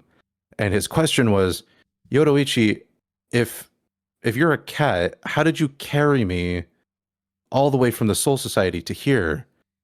And he, at the time, is like, yo, check this shit out. And then, boom, busty, dark-skinned cat lady, really hot. And that was the first episode I watched of Bleach. In this scene, wow, what an introduction. But I do remember in this scene that Yoriichi mentioned that like it's uncomfortable for her, like for her to wear clothes because she's not used to it or whatever. She's so used to being a cat that she's not used to wearing clothes. Yes. Proceeds to wear clothes for most of the rest of the seasons until she gets her weird her lewd transformations later. But like for the most part, we don't know how often she just turns into a cat on her daily. That's true. I guess I shouldn't judge. Whatever, her fetishes. Yeah. She's weird anyway. She is kind of a weirdo. But yeah, it just I guess Yoroichi gives a lot of discretions, even though she could have saved Rukia if she wanted to. But you know, she let Ichigo do it. And then you start seeing some crazy like political stuff going on with white hair guy. Is his name Yoshiro? Yoshiro? Which one? The captain that has white hair? Toshiro. Okay, Toshiro. And the kid or Gin? Not Gin. He has like weird eyebrows. Like Jushiro. Oh, Captain Ukitake. Okay, long hair. Okay, yeah. The one that we ever barely get to see. Yeah. After he's so sick. I guess I should mention I think Ganju just fucking fails when Byakuya comes on the scene. And that's when you start. Byakuya just kind of wipes him. Like not even close. That's kind of what I expecting him to end up in. Anyways, that's when some of the captains start popping up, and I think Ichigo eventually. Sorry, I should rewind a little. Joshiro comes in and stops Byakuya, which kind of shows now there's a little bit of a mutiny happening within Soul Society, or the captains, I should say. So that dynamic gets kind of is now starting to get realized, and then Ichigo comes in and finally re-meets with Rukia. And even though he He tries to save her. Byakuya is still far too strong. But, and this is a really cool thing, Ichigo gets a block in behind him the exact same way he got hit the first time. Exactly. That shit now is you so see cool. progression. That shit is so cool. Losing, but still aura farming, that's the shit. But yeah, those moments are really great. Do you have anything to add to this, like this versus Captain's area? Because I'm kind of done talking about this. Can I go to the bathroom real quick? Woof, the line for the Soul Society restroom is so long. If only there weren't so many characters in this show. Hey man, in the afterlife, everyone's got to go to the bathroom. Oh god, now that's hell. And there's not enough restrooms around. But yeah, do you have any impressions on this like versus Captain's arc? Because I think we talked about it pretty well in detail. Yeah. Yeah. All right. So, something I kind of dubbed this Civil War arc, and where I hinted at the bureaucracy kind of mutiny that's happening now. This is kind of where it really starts manifesting a lot more. I'm willing to say that this is legitimately when all the shit goes down. A lot of shit goes down here. A lot. So I'm not going to talk much about the first part of this because it's just like, you know, fucking Yoruichi being unhinged and jabbing Ichigo's injury and being like, all right, I'll train him. He'll come back later. Don't worry. I love that shtick so much. She basically bets Rukia's life on Ichigo with Byakuya. She's basically saying, hey, if I can get this guy to learn your captain level super awesome powered Bankai in 3 days, then you can't kill Rukia or me or Ichigo or his friends. But we'll give you 3 days to do whatever the fuck you want. Yeah. And Byakuya is like, whatever, fine, go do it. Bet. Yeah. And you know that's pretty much where Ichigo stands in this entire arc, is him just training his Byakugan. Sorry, I'm an asshole. His Bankai. Bankai. I'm being an asshole. Yeah, that's kind of where Ichigo stands. So I'm not going to talk too much about him. Do you want to talk about his Bankai training? Because I got nothing else to really add. When kind of compared to other shows, when people say that Naruto is a very privileged character, yeah, Ichigo is also a very privileged character. He gets stacks on stacks on stacks. He really does. Like, you have to know the fact that his dad is friends with Kisuke. Kisuke trains him how to learn his Shikai, or the reason why his sword changed. And then Kisuke is also friends with Yoruichi. Yoruichi teaches him how to use Bankai, which is the final form of his sword. So, and not only that, but Kisuke found a way in order to do it in 3 days, whilst Byakuya explains only captain level soul reapers who have trained with their sword for 1,000 years can attain this form. Yeah. Like, fuck it. 3 days. Because Kisuke said so. And so we'll do it in 3 days. And it's like, yeah, okay. All right. Yeah. It's more of a in hindsight thing where it's like, I don't know, that doesn't seem fair. The training arc thing isn't well written, which is why I don't really want to get into it. So yeah, I got nothing much to add to it. Even all the metaphorical stuff that happens within it, I don't really care. I guess Yoruichi, you get to see her tits again, whatever. Moving on. Yeah, she gets naked again in the hot tub. Woohoo, everyone cheer. All right, go buy your fucking Bleach swimsuit girl outfits somewhere else, whatever. I want to talk about probably the one I think about the most, which is oh god, hold on, I gotta look up his name because I don't want to sound like an idiot. Is it this guy? I want to say it because I want to feel proud. Kurotsuchi. Very good. Okay. Yes. So, Captain Mayuri Kurotsuchi, which is hands down one of my favorite characters of all time. He gets 2 episodes. and this is the episode I want to get into.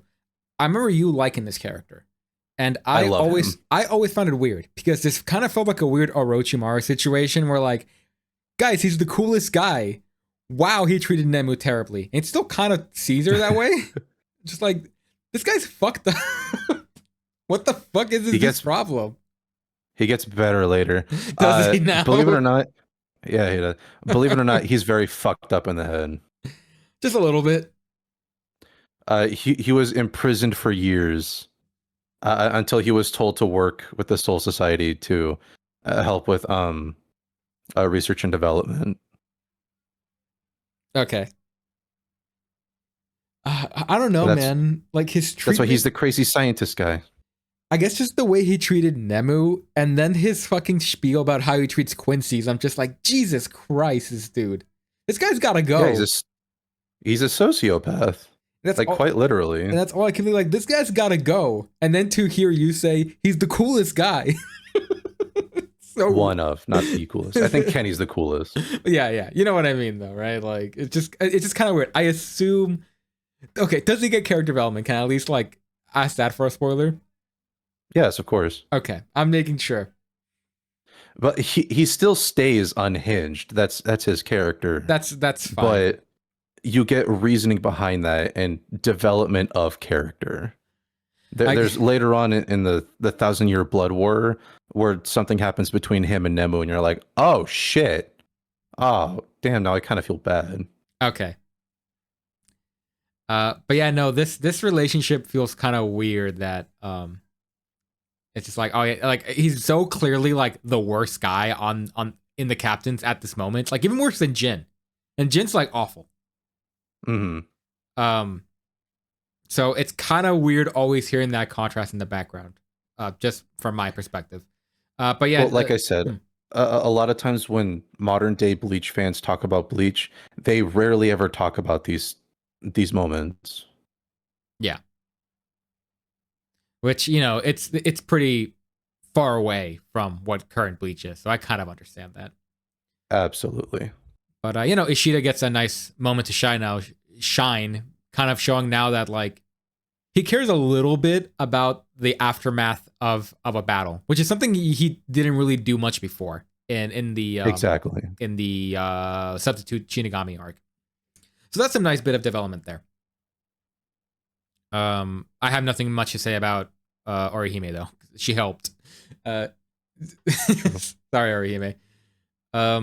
She doesn't have a single fight. She has one fight and loses immediately. Poor girl.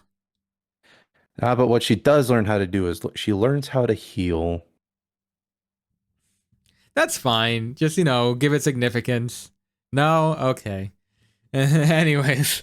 And then we get Lieutenant backstory. Yay.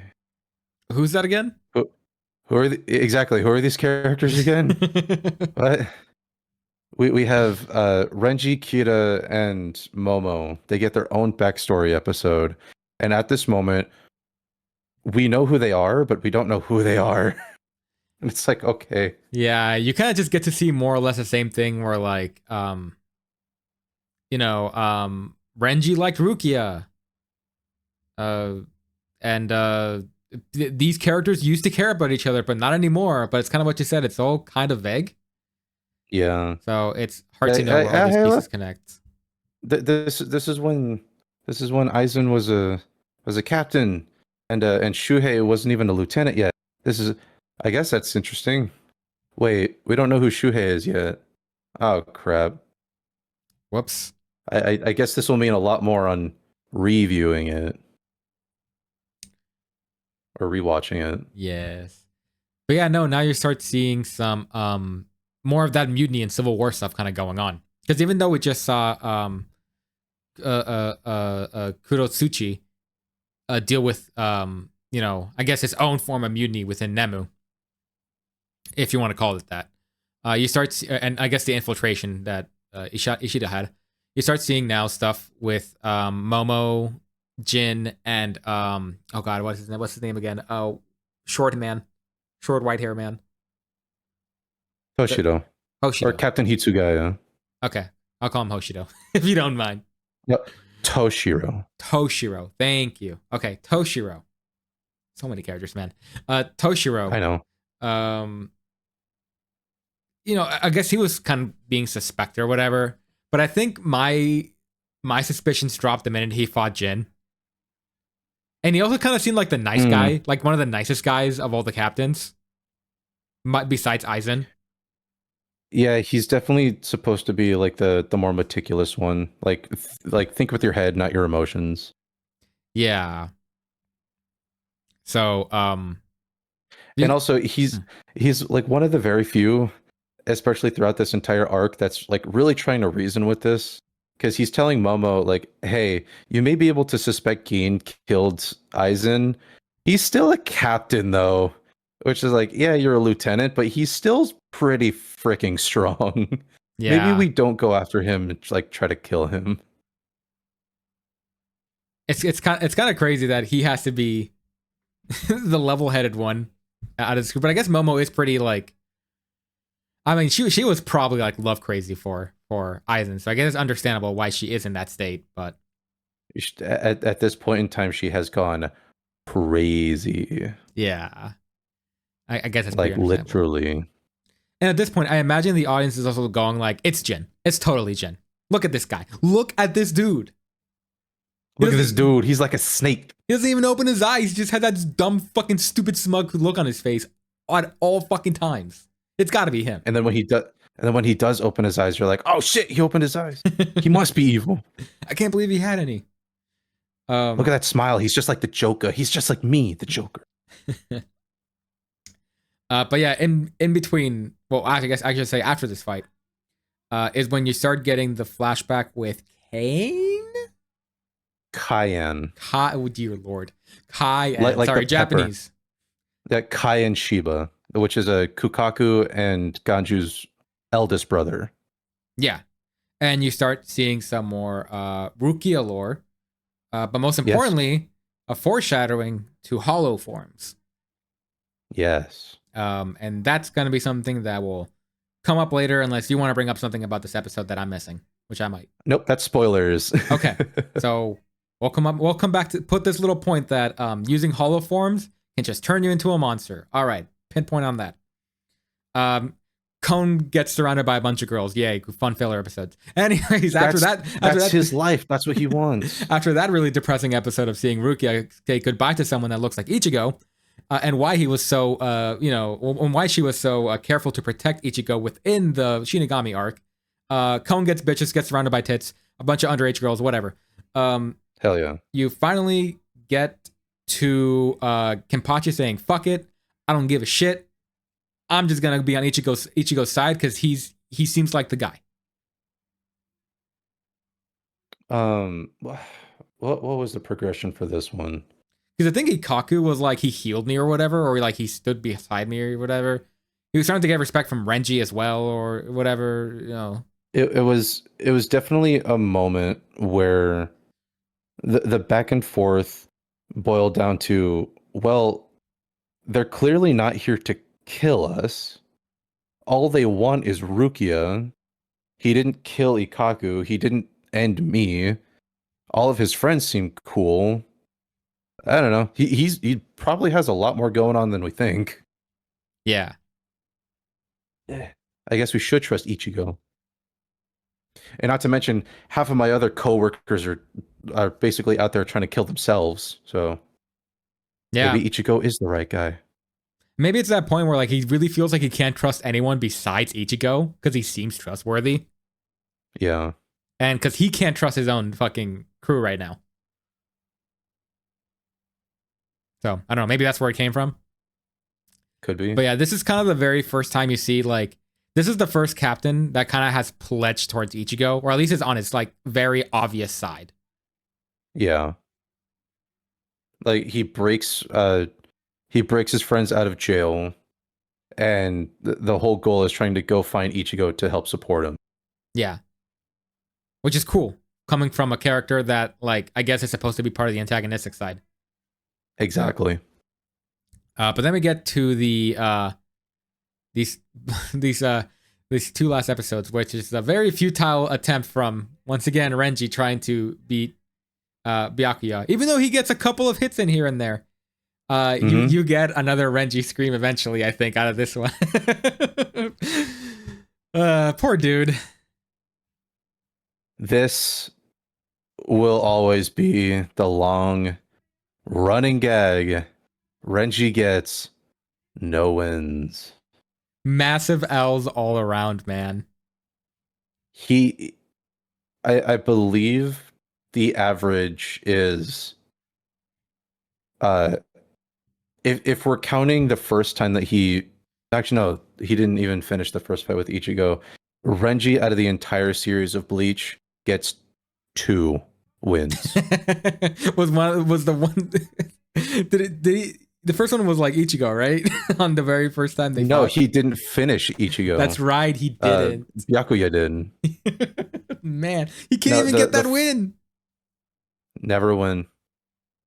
Oh my god. That's why, like, when Chad is no longer on screen, Renji is the Worf effect where, hey, you know this really strong guy, this lieutenant level Soul Reaper? Yeah, he's just going to get his ass handed to them until someone else comes in and saves him. Whoopsie daisy. He gets 1 legitimate win in filler, and then another win in the 1,000-year Blood War arc, which is there you go. Years later. There you go, man. Pat him in the back. You got one.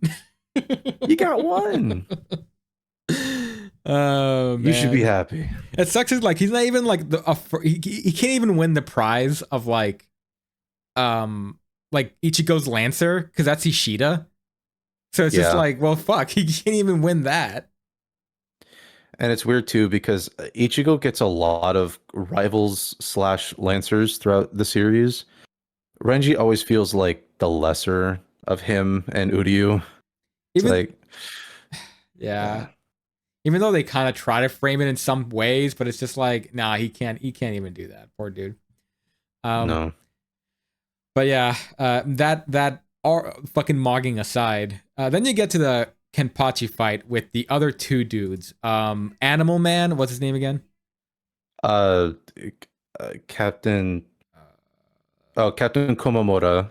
Okay, yeah. And Sajin. Half Hollow Man. Sajin is Half Hollow Man? Or something like that. Right? Are you talking about like Kaname?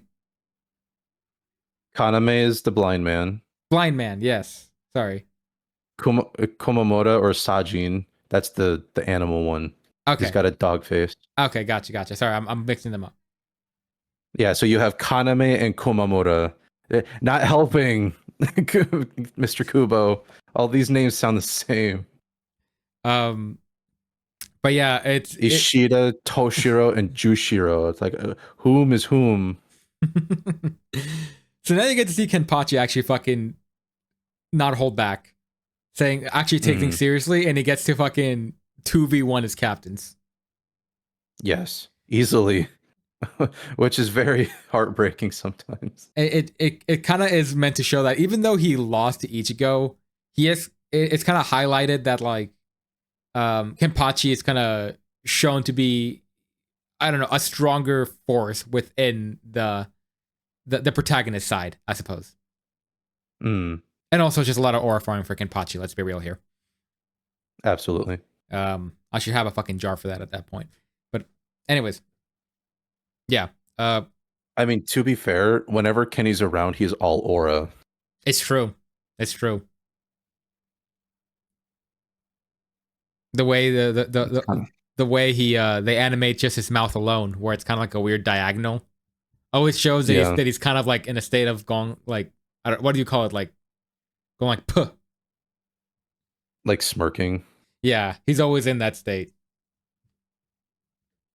But yeah, now the entire organization is kind of a mess right now.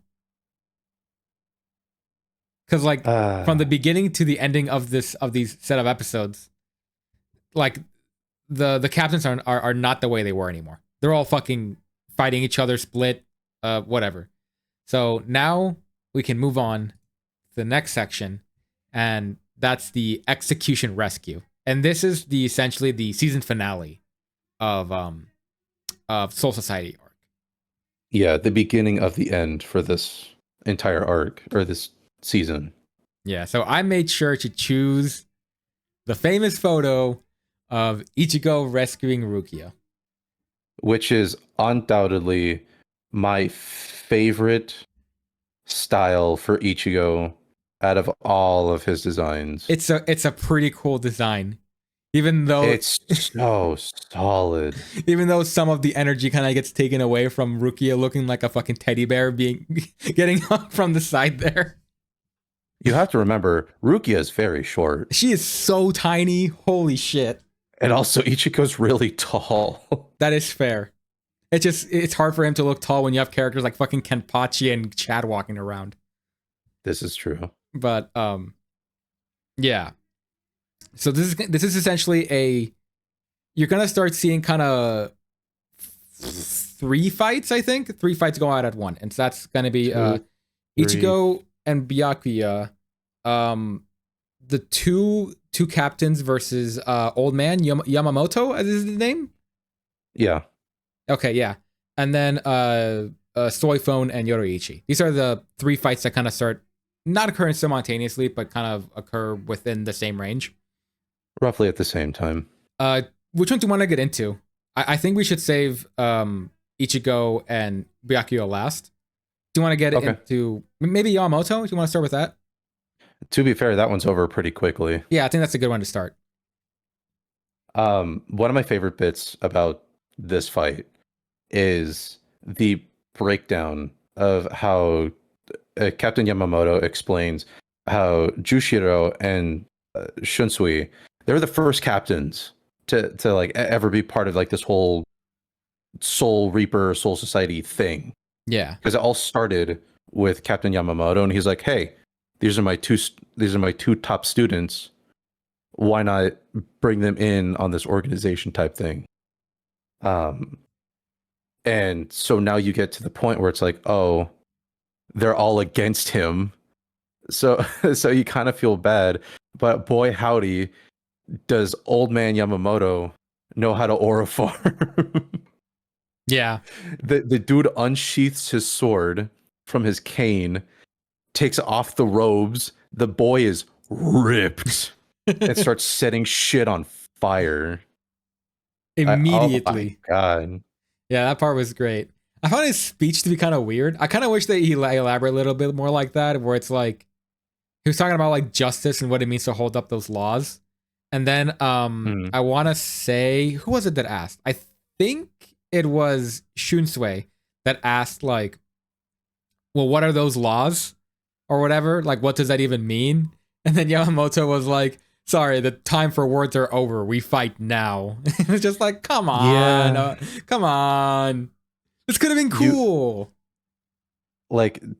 There's definitely many moments like that in whether like TV shows, anime, video games, etc., where the quote villain has justification for why things have to turn out his way.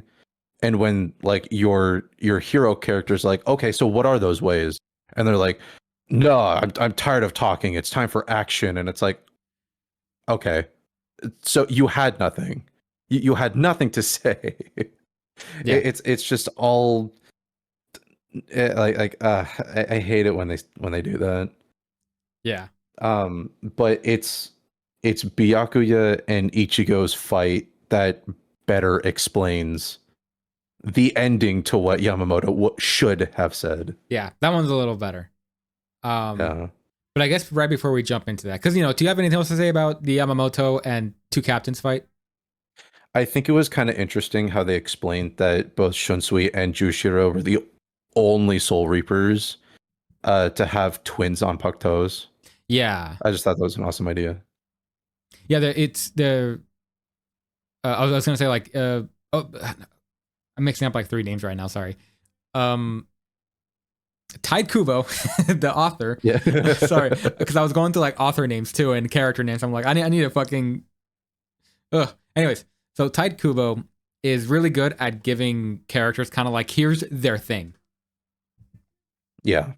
And I think that's a cool thing that they managed to get those two characters as. Anyways, for all that struggle, that was basically nothing. So how about we just move into the fight I guess I can talk about a little bit more, which is Yoroichi and Soifone. Considered to be one of the most skipped fights in all of Bleach viewing for a lot of people. I can see why, not because of its inherent problems, but this fight doesn't have any breaks in between. So you can very easily just skip this one. As in, like, you're not going to miss anything in between because there's nothing going on in between.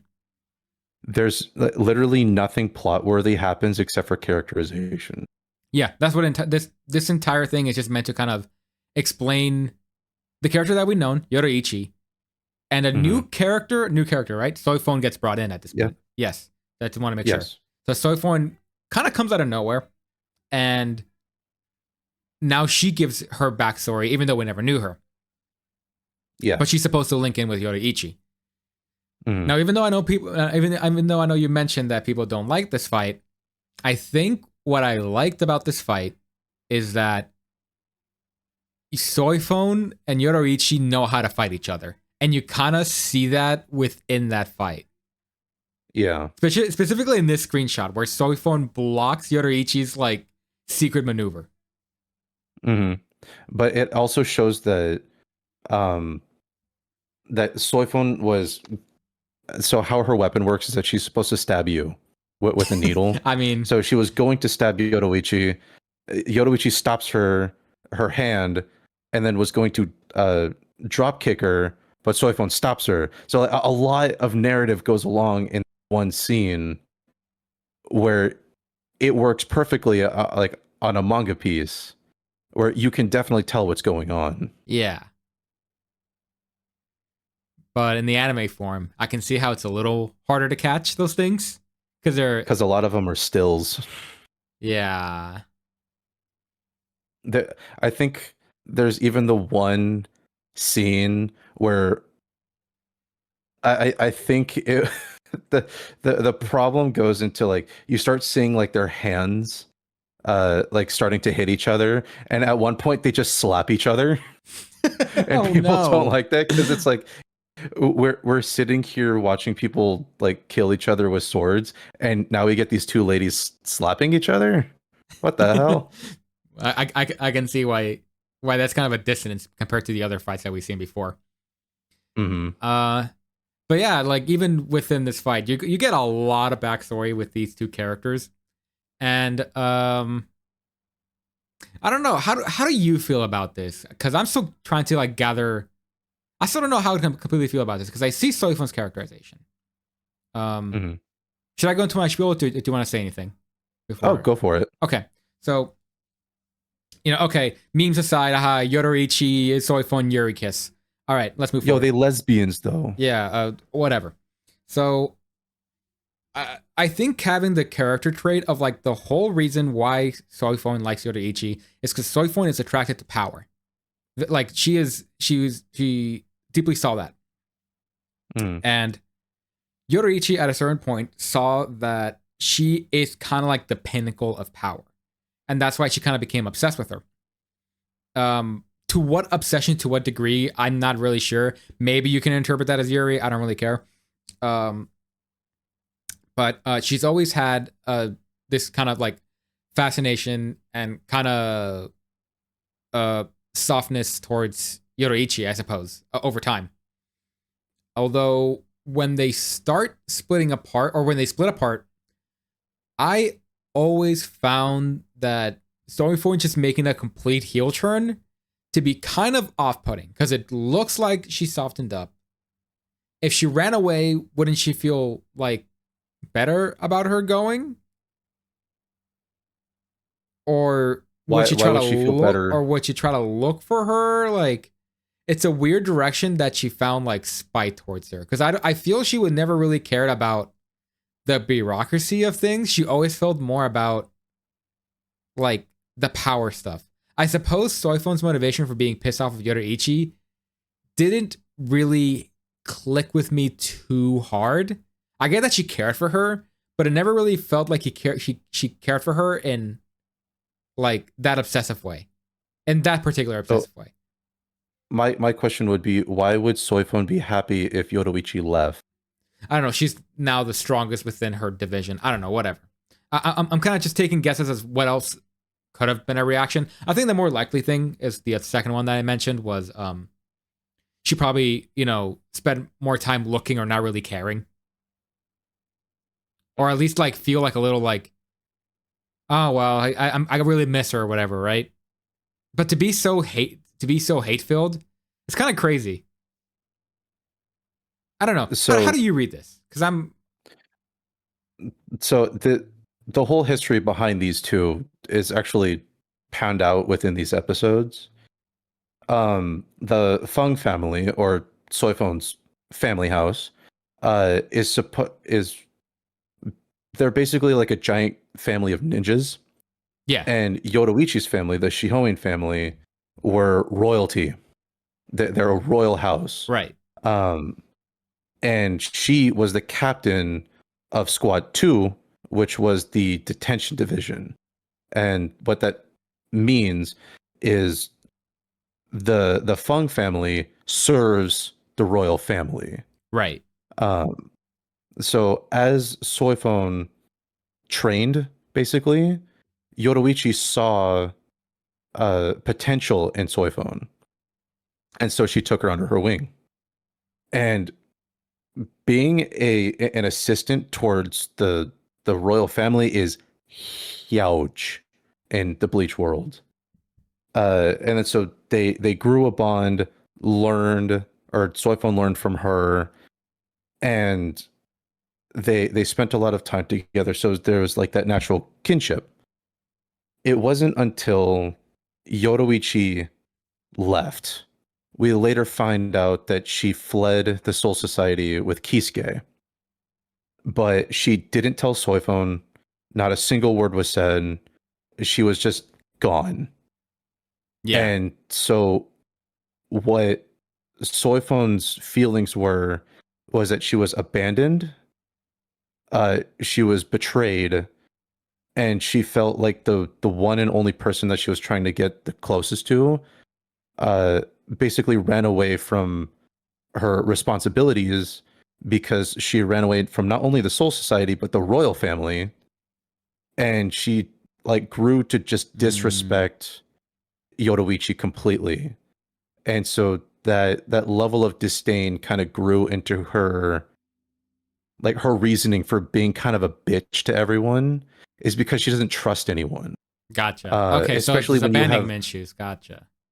yeah, absolutely. So when you have coworkers like Kenpachi and Mayuri who are just fucking freaks, it's not as if that you can just go around and try to get to know everyone. She kind of feels alone, surrounded by a million people. She still feels alone, type thing. Okay. Um, and the reasoning why I like Soifon so much is because she's right. Like, I understand that Yoruichi had her reasonings for leaving, but you could have said something. Like there could have been any reason, and that's why, like, at the end of the fight, when Soifon is like breaking down and crying, she's like, "You could have taken me with you. You could have just not pretended like none of this mattered." And it's like, she's right. You could have said something. You could have not shirked your responsibilities to either the royal family or the Soul Society or whatever. You could have helped Kisuke leave the Soul Society in any way, shape, or form. You're a freaking ninja. I don't know. Do it under the dark of night. But it's like, Yoruichi really messed her up just by leaving. That I'm like, I can't help but feel bad for Soifon and just really agree with why she just doesn't like her. Do you think that's baked into her ninja But culture of not saying a word and just disappearing without a exactly, trace? because the whole point is service towards the crown. And if there is no crown, you're kind of lost on responsibility. So that's why she trains and becomes the new captain. And the Shihoin family just kind of dips out of the Soul Society because it kind of sort of ends with Yoruichi. Well, okay, that adds a little more context. Yeah. The hardest part is trying to get all of that nuanced narrative in between these fights. Yeah, that's something that I kind of struggled with watching the anime. It's why maybe I was a little confused with the characterization of the dynamic. I always thought it was weird that Soifon got a bit too upset at it, but I guess it, I guess now that you chalked it up to how she felt about that abandonment, it's like, okay, gotcha. I didn't quite catch that during the abandonment. I just saw her that she was just kind of pissed off for leaving, but I never understood there was that extra layer of like, I had nobody else. Yeah, I didn't know about that part. There's little trickles of it later on in like filler episodes. But one thing that I really wanted to do, because I tried to do my own Bleach Kai project. Yeah. Is I wanted to make sure that I had battles clipped together as much as possible, because you really lose out on a lot of narrative when you have fight, cut to next fight, cut to other fight, return to first fight. And it's like, oof. There's a lot of bouncing back and a lot of philosophy that you kind of forget who's talking to whom. Right. Yeah. Yeah, that was a tough thing for me to kind of also grasp a little bit, but I don't know. It's a tough thing for a lot of people to grasp. That's why there's a lot of people out there that just don't like Soifon. I don't dislike her. I see why people like her, and to an extent, I think her dynamic with Yoruichi is kind of interesting, where she is this kind of like really cold, hard-brooding person, but she has a soft side for Yoruichi. I think that's kind of cool. I'm all about that.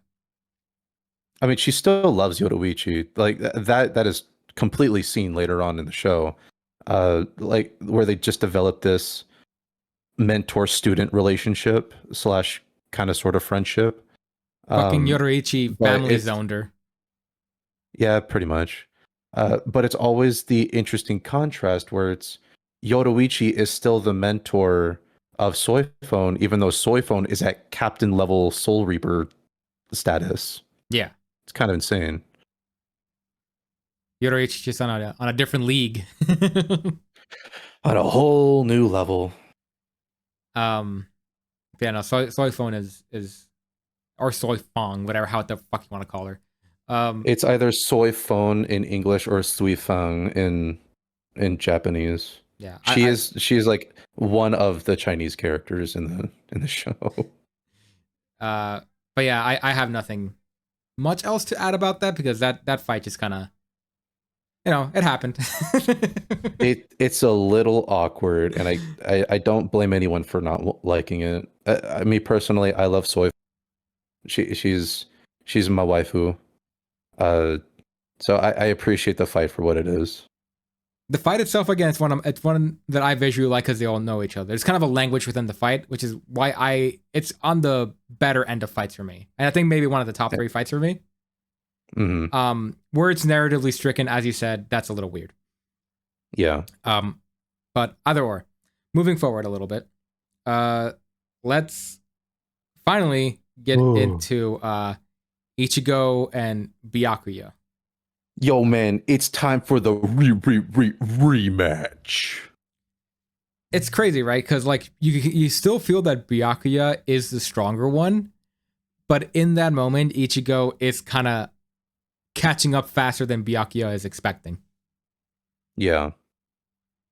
And I mean, really, like Ichigo never really gets to the same level of Byakuya in that moment until Hollow Form.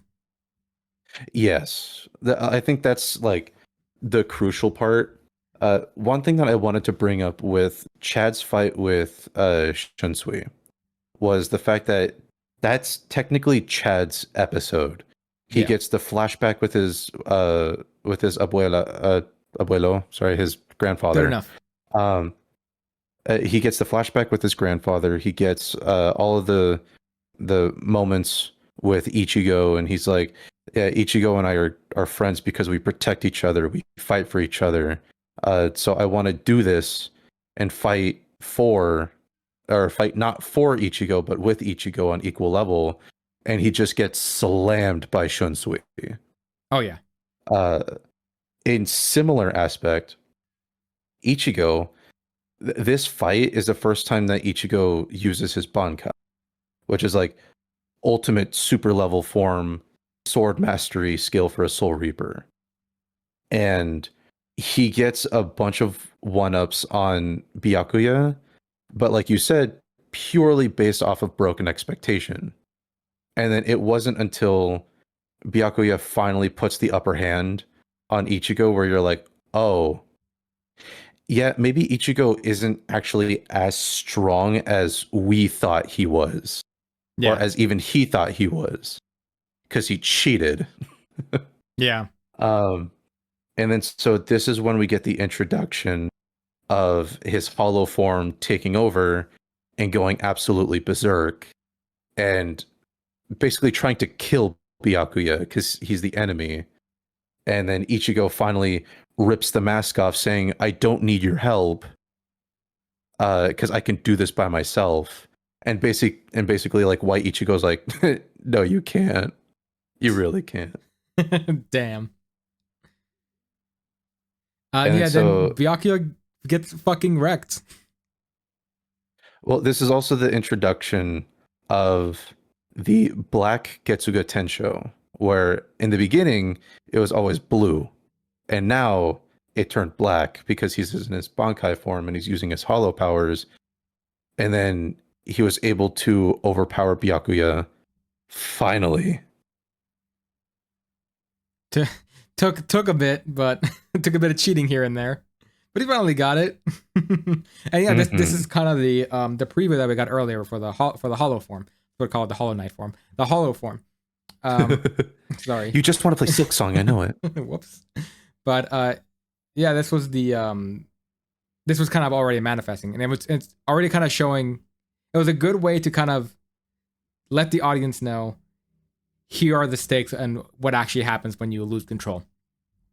I thought that was a pretty interesting like contrast between it. So we know that this transformation is bad and he shouldn't be doing it. Unlike other evil bad transformations where I feel the same stakes aren't laid out. You don't see a character death because of it. You know what I mean? The one thing that I did appreciate about the mask is everyone's like, "Oh, it's a hollow mask. That means it's bad." And every reoccurring event where Ichigo was like on the brink of death, it was the mask hidden somewhere around his body that saved his life. Yeah. Like after he got resurrected, he was wearing the mask, and then he ripped it off. And with his fight with Ikkaku, the mask helped him or saved him from no, it was the rematch with Renji, and it saved him from a mortal wound. And then it was the fight with Kenpachi, and Yoruichi's like, "Oh, you were about to die, or like one of your vital organs was about to get punctured, except for," and she brings out the mask, "except for this." And it's like, oh, that is a much more reoccurring thing than I was personally expecting it to be. Yeah. Because I like, oh, it's just going to be a mask one and done type thing. But no, that thing's Rule of 3, yeah. That thing's its own, that thing's its own prominent tool. Its own character. Yeah, quite literally. Do you think Ted Kubo used the mask as a metaphor for like Red Bull? Where like he's trying to get through his like mangaka, and he's like so tired he can't fucking do it, but he looks at that Red Bull is like, oh man, it turns me into a monster, but I can get this, I can cram in this thing. I can finish the week if I just get this Red Bull in. If I get this boss coffee inside of me, I can get 2 more books out. I know it damages my body, but like, oh damn, I really need it right now. And it tastes so good. Brought to you by Boss Coffee and Monster Energy Drink. Oh, that'd be a great advertisement, crossover. But anyways, yeah. Personally, I think as a narrative tool, he needed something similar to like a what was it? Kind of like a Super Saiyan, but meets like Nine-Tailed Fox. Yeah. So like this is where you can start seeing like little sprinkles of different like inspirations, uh kind of like bleeding into the pages. Where Yeah. like, okay, it's something super duper powerful. It's not an overall transformation, but it also makes him go absolutely insane. It's the evil monkey mode for Dragon Ball, essentially. Yeah. But again, not that's I think it uses his narrative tool a lot better, in my opinion, than evil monkey mode. I agree. But that's neither here or there. But yeah, that again, the Byakuya got fucking wrecked. And then we, in the next 3 episodes, or the next episode more particularly, we find out that, wow, Aizen's alive. What the hell? So How is he actually, alive? before we get to that point, Go ahead. I wanna go back to Byakuya and Yamamoto's whole shtick, Yeah, go ahead. because at this point in time, the entire structure of the Serete and the Soul Society has broken down completely. Yes. We have captains fighting captains. We have lieutenants fighting lieutenants. And literally all chaos has broken. Basically, hell has broken loose. Yes. In this entire government-sanctioned place that has been kind of going steady for hundreds, maybe thousands of years. We don't know. And Ichigo's statement toward, or question towards Byakuya is, if you cared so much for your sister, why would you ever let her get executed?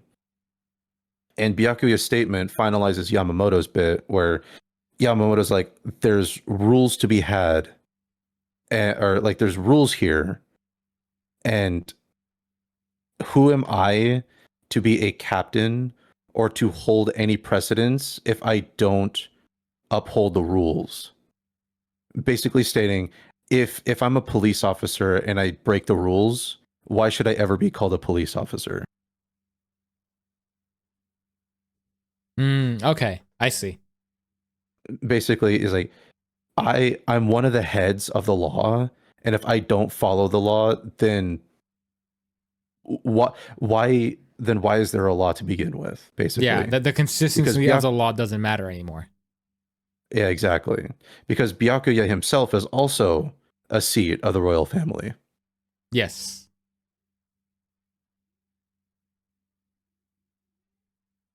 And I guess because of that, you get to the next scene. If I'm alright to move on, right? Oh, please get to my favorite scene of the whole show. I'm not going to describe it much in detail, because I think you do a better job of doing that. But, you, oh, man, I'm just going to say my reaction. It's crazy. Momo immediately saw him. No instinct, right? Just moved up to her, hugged her, or hugged him, and the next fucking shot is just that fucking stab wound, and immediately a bunch of red flags are like, what the fuck is going on? It's my favorite scene. Q goes in for a hug, fades, stab wound, fade out. Big smile on Aizen's face. What the fuck is going on here? This was after what everyone thought was going to be the conclusion, right? Byakuya is like defeated. Rukia is saved. Yeah.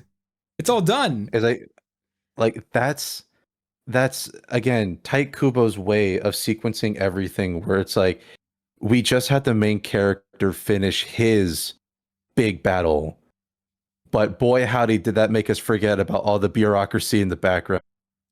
Yes, and as he talked about all these different, like, why Byakuya is like this, why Yamamoto is like this, you get to see the reason why those things have flaws is because people like Aizen can exploit those very things. Exactly. Laws don't matter if people know how to circumvent them. So the point to a law, the reason its spirit and everything is gone. Yes. It's like the whole sole reason to uphold the law is to make sure that people like Aizen are kept in check. Yeah. So, then we get to slowly see how evil Aizen is and his whole plan and his whole everything. It's like me. I'm the one that caused 9/11. Yeah, basically, he admits it. It was all me. Fucking idiots. He's like, yeah, dude, I freaking paid for the plane tickets. What do you want from me? Which is a crazy contrast because he was the nice character before his death. Or sorry, his boy, fake howdy. death. Do we learn as a culturalistic society of anime viewers to never trust the nice guy after this one? Every Kirby fan's like, first time. Oh, Kirby, he's so cute and pink. Swallows galaxies. Oh, Kirby can be reasoned with. Marks cannot be. Yeah. Anyways, that's Kirby lore. Kirby can be fed. He is reasonable. But anyways, back to this Void Eater. Aizen aura forms for 3 episodes. Let's just be clear. Bleach has been about aura farming. It's really good at that. And to give that title to someone is high praise. Aizen nabs that shit for himself. And you can't say no. Absolutely. Like, no, I totally agree. The minute he got brought back all the way to his exit of him slicking back his hair, he completely steals the show. It's all aura. You can come out of Bleach and think about the first season or the second season, Chad, all these characters. But Aizen has left the mark the hardest on you when you finish this season, no matter what. Absolutely. Like the fact that he attempts to kill Momo, one-shots Toshiro, lies to Unohana in her face, and then grabs Gin and Kaname, and then they come up here to the freaking summit, and it's always the point that people bring up where Ichigo and Renji are fighting Aizen. Renji gets his butt kicked, as usual, and Ichigo in his Bankai form. Now you feel like number one playing in the background. He swings his sword, and Aizen catches it with a finger. And not only does he catch the sword, he stops Ichigo's theme song. I didn't even notice that. That's right. Pure cinema. And with a tap of his finger, he nearly cuts Ichigo in half. Yeah. Now, in most cases, because Byakuya already happened, this would have taken away. But the consistency of 3 episodes straight from beginning to end is only building up to his character more and more and more to even higher heights. Exactly.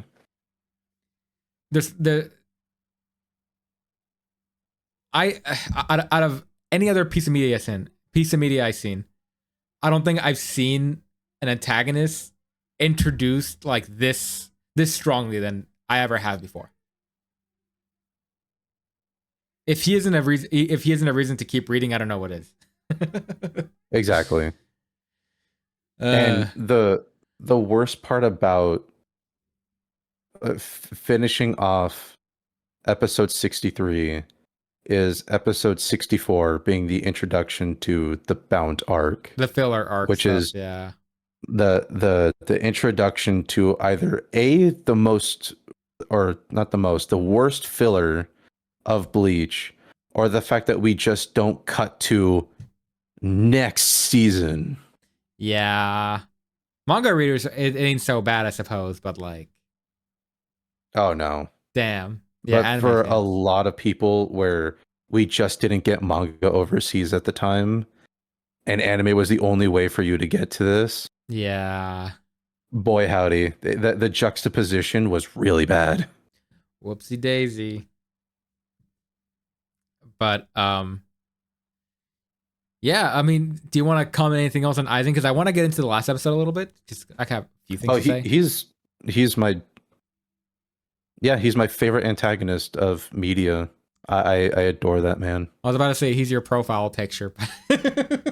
This is true. He was for a long time. He really was. That very intimidating, slow smile that he had every time I had to call you. It's weird too because I still prefer him with the hair down and the glasses than the slick back hair. Yeah, fair enough. He looks a little 'Cause you look awkward in this just screenshot, but yeah. it's fine.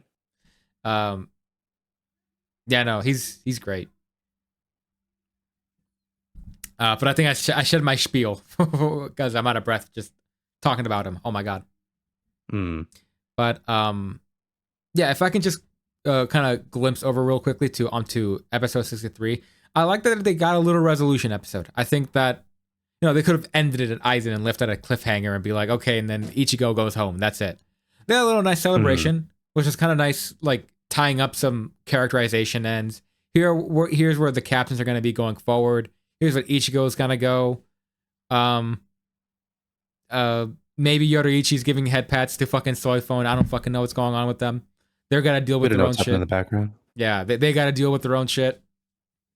But and then you get to go like, oh god, that's right, Orihime, Ishida, and Chad. Oh god. Whoops. Oh, because they're kind of just like off to the side for the longest time. Oh right, yeah, that's right. They were supposed to be the crew that helped Ichigo. Oh, my bad. Yeah. And the worst part is that's not the last time that's ever gonna happen. Oh man, it's at a certain point that's just like why even bring them along?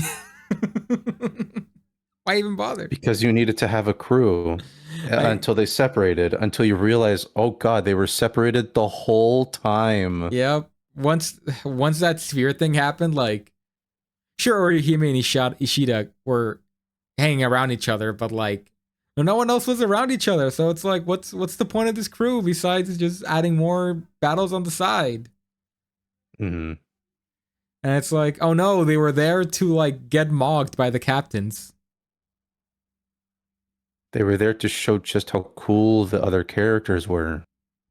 And this is, I feel, a cycle that will repeat in Bleach going forward. Yep. Well. And this is kind of where I ended up stopping for Bleach. Well, this is where I stopped in Bleach.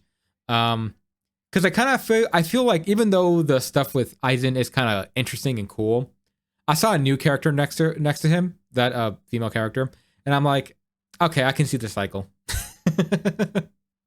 I think I got everything I saw in Bleach already happened. Or like wait, what character did you see? The girl next to Aizen.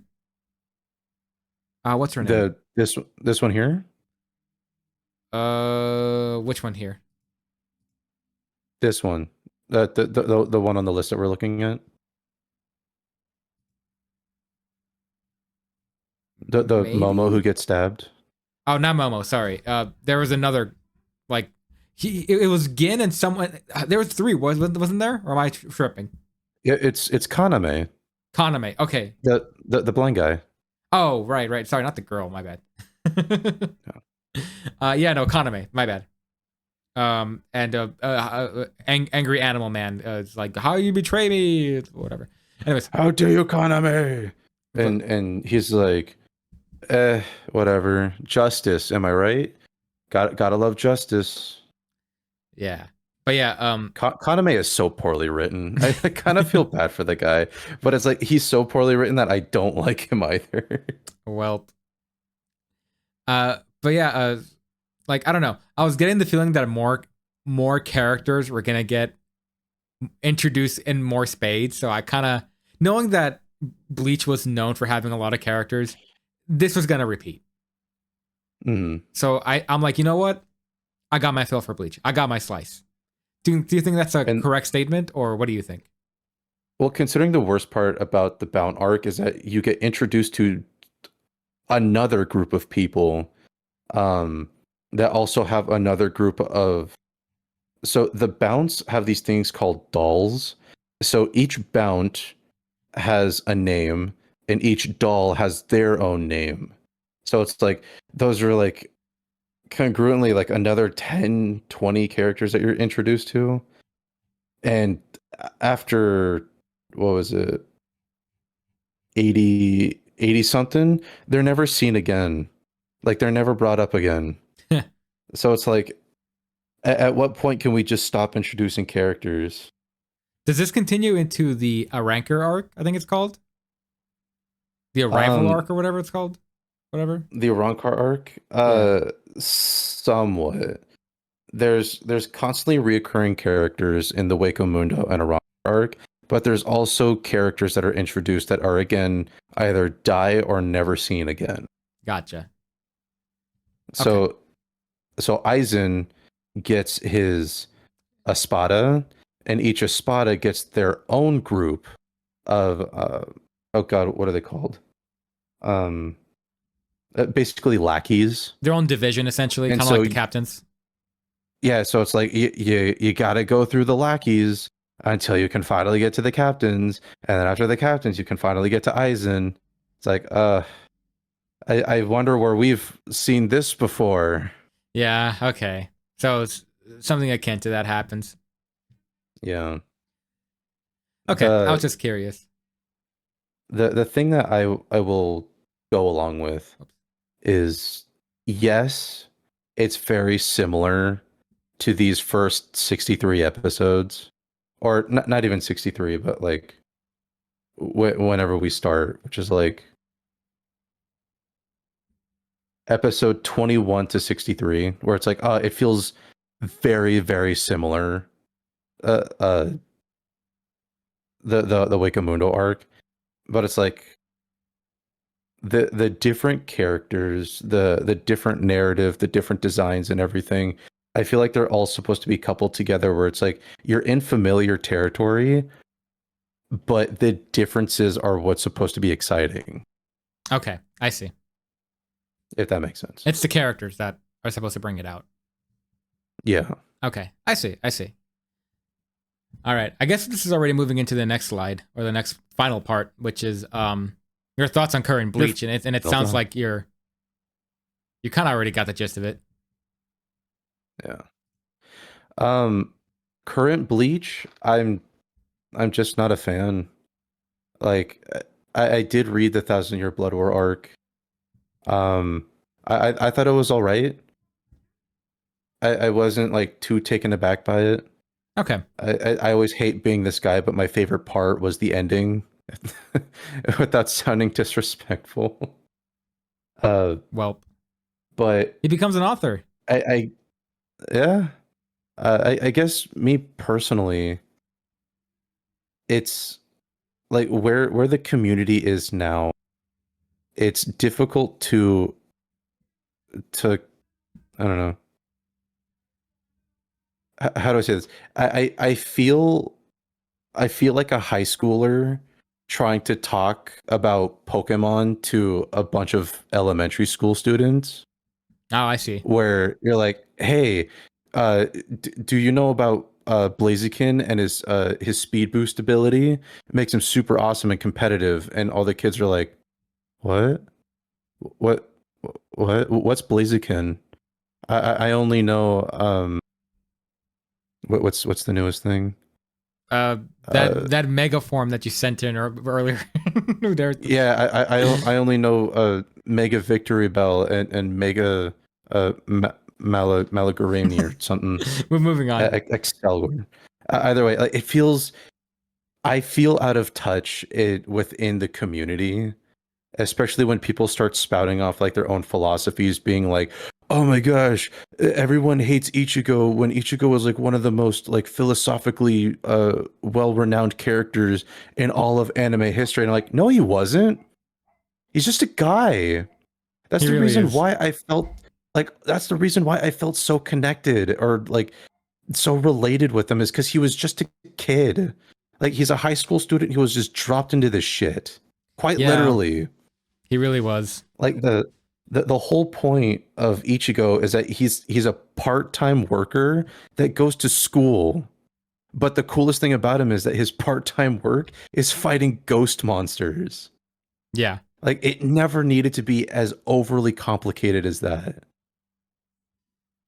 And that's why I feel Soul Society should have been the last arc. Build that up to the very, very end, but have that slice of life stuff still kind of be the main thing, while only taking some elements of the Soul Society and putting them on Earth.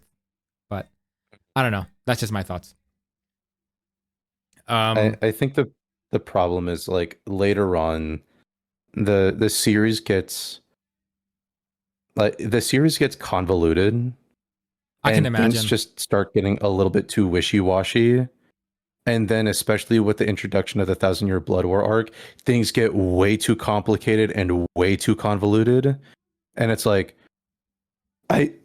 all you really needed to do was just say the end. Like, I don't think this was so necessary. Keep working on Burn the Witch, please. Please just go back. And then everyone's like, "Oh my gosh, Kubo's also working on the Hell arc now," and it's like, good things are allowed to end. Yeah. It kind of the reason why you're able to appreciate things so much. It's kind of like what we were talking about beforehand, where it's like Naruto as a concept was, it wasn't good narratively, but it was a good show. But people can't grasp onto Boruto because it was a show that ended already. Yeah. And trying to bring it back after seeing the hero do the big thing, get married, and then eventually have kids. There's no reason to follow the kids. We already had the end moment. Yep. Set it 100 years in the future or set it in a different country, but just don't set it near Naruto. That's it. Pull a JoJo. Don't even make him Naruto. Yep. Like something new. I think we talked about this before, or like 1,000 times before, but like Araki has it down. If you want to continue on, put it in the same world, just somewhere else. Yep. Do something different. It's a great solution. But it's like it can be James Uzumaki, who cares? John Doe Uzumaki, but he's not here. He doesn't even know Naruto. Yeah. But when you finally get that perfect the end to a show, which is why like episode 336 is my favorite episode, because you get that moment where everything finally seems like it can conclude. Yes, there's a lot of holes that weren't filled, but at this point in time, it doesn't really matter. They're just secrets that aren't meant for you to know. Yeah, it's true. Now, Nard, would you say you like Bleach? I love Bleach. I still do. It's one of your titans for a reason, right? Mm-hmm. So, throughout making this video, throughout making these notes, I did come to a really look into and think about the elements that Bleach had. I'm so sorry. It's 366, not 336. Gotcha. Yeah, there's always more than I expect. But yeah, throughout looking at this, analyzing it, I see there was more to Bleach than I initially thought at first, and I can see why it has why it stands out even among its crowd. I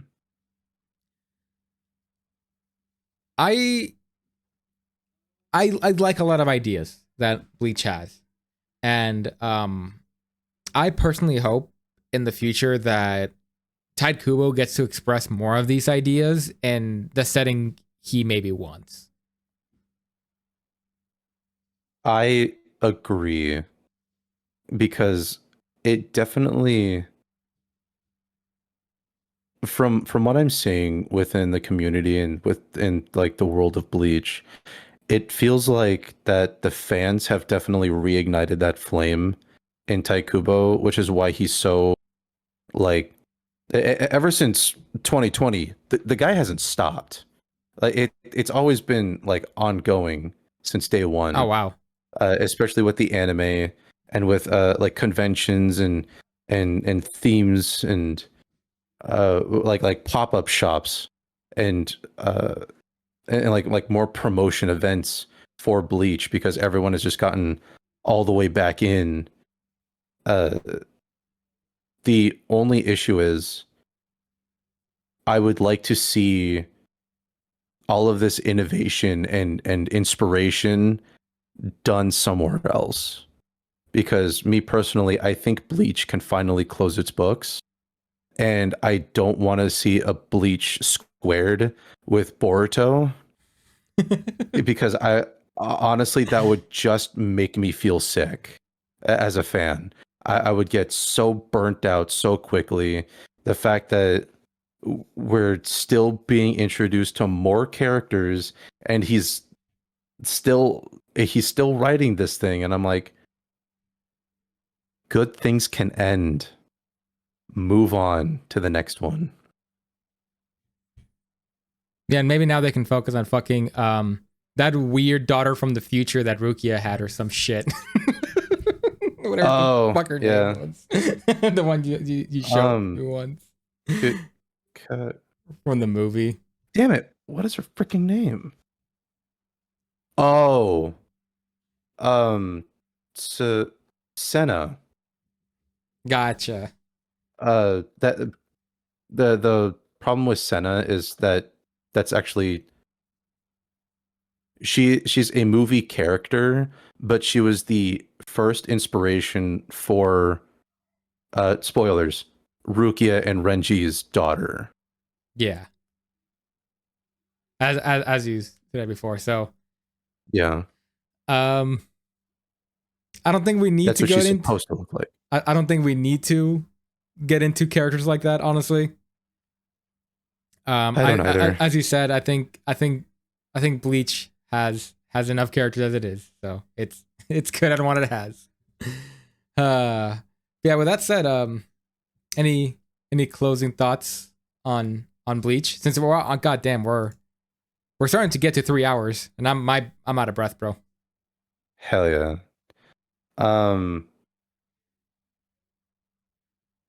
I say give Bleach a chance. Maybe do what Hazar did. Watch episode 1 to 63. And if you don't get into it, don't even worry about it. Like it's a-okay. Right. I've come to this point in my life where if something is no longer interesting me, I will drop it. Much like I did with Black Clover. Who said that? But I say give it a shot. If you want to be part of the community, I'm not even part of the community. I just like talking about it a lot. But if you want to be part of the community, I recommend starting from minute 1, which is hard for a lot of people to do considering we're at 500 episodes now, 500 plus. It's a lot of episodes. You don't gotta watch all of it. No, you don't. There's a lot of filler. A lot of people have actually gone on the internet and made a filler skipping catalog where you should watch this episode to this episode, skip this one, and then continue on with these next 100 episodes. But make sure to skip all of the anniversary episodes, the filler arcs, the filler episodes, side content, flashback episodes. There's a few of those. But yeah, there's a bunch of people out there that are willing to help out, which is, I hate to say this, get through Bleach. Damn. But it's finding the best way to experience it in order to get into the community. There we go. But yeah, as I said, I'd like experiencing Bleach, especially to see what it means to Nart. Because again, he's always been a Bleach fan, and he's always been around as far as I can remember at this point. Yeah. So it's good. Sometimes, one of the things I love about anime is getting to talk with people about just anything, shoot the shit with it. And as these 3 hours have passed, Nart, I had a really good time talking about Bleach. Oh, I love talking about Bleach. I also love explaining Bleach, if that makes sense. Yeah, you're really good at it. I know I know it's not the easiest thing to kind of grasp. There's a lot of lingo, a lot of language that goes into it. Not everyone knows what a Shihakusho or a Zanpakuto is, but it's the Bleach itself has like its own vocabulary that after you watch 1,000 times, you will slowly start just getting it by heart. It becomes a part of you, like a hollow. Exactly. or my full bring, which is going to be fun for you to get into. Oh boy.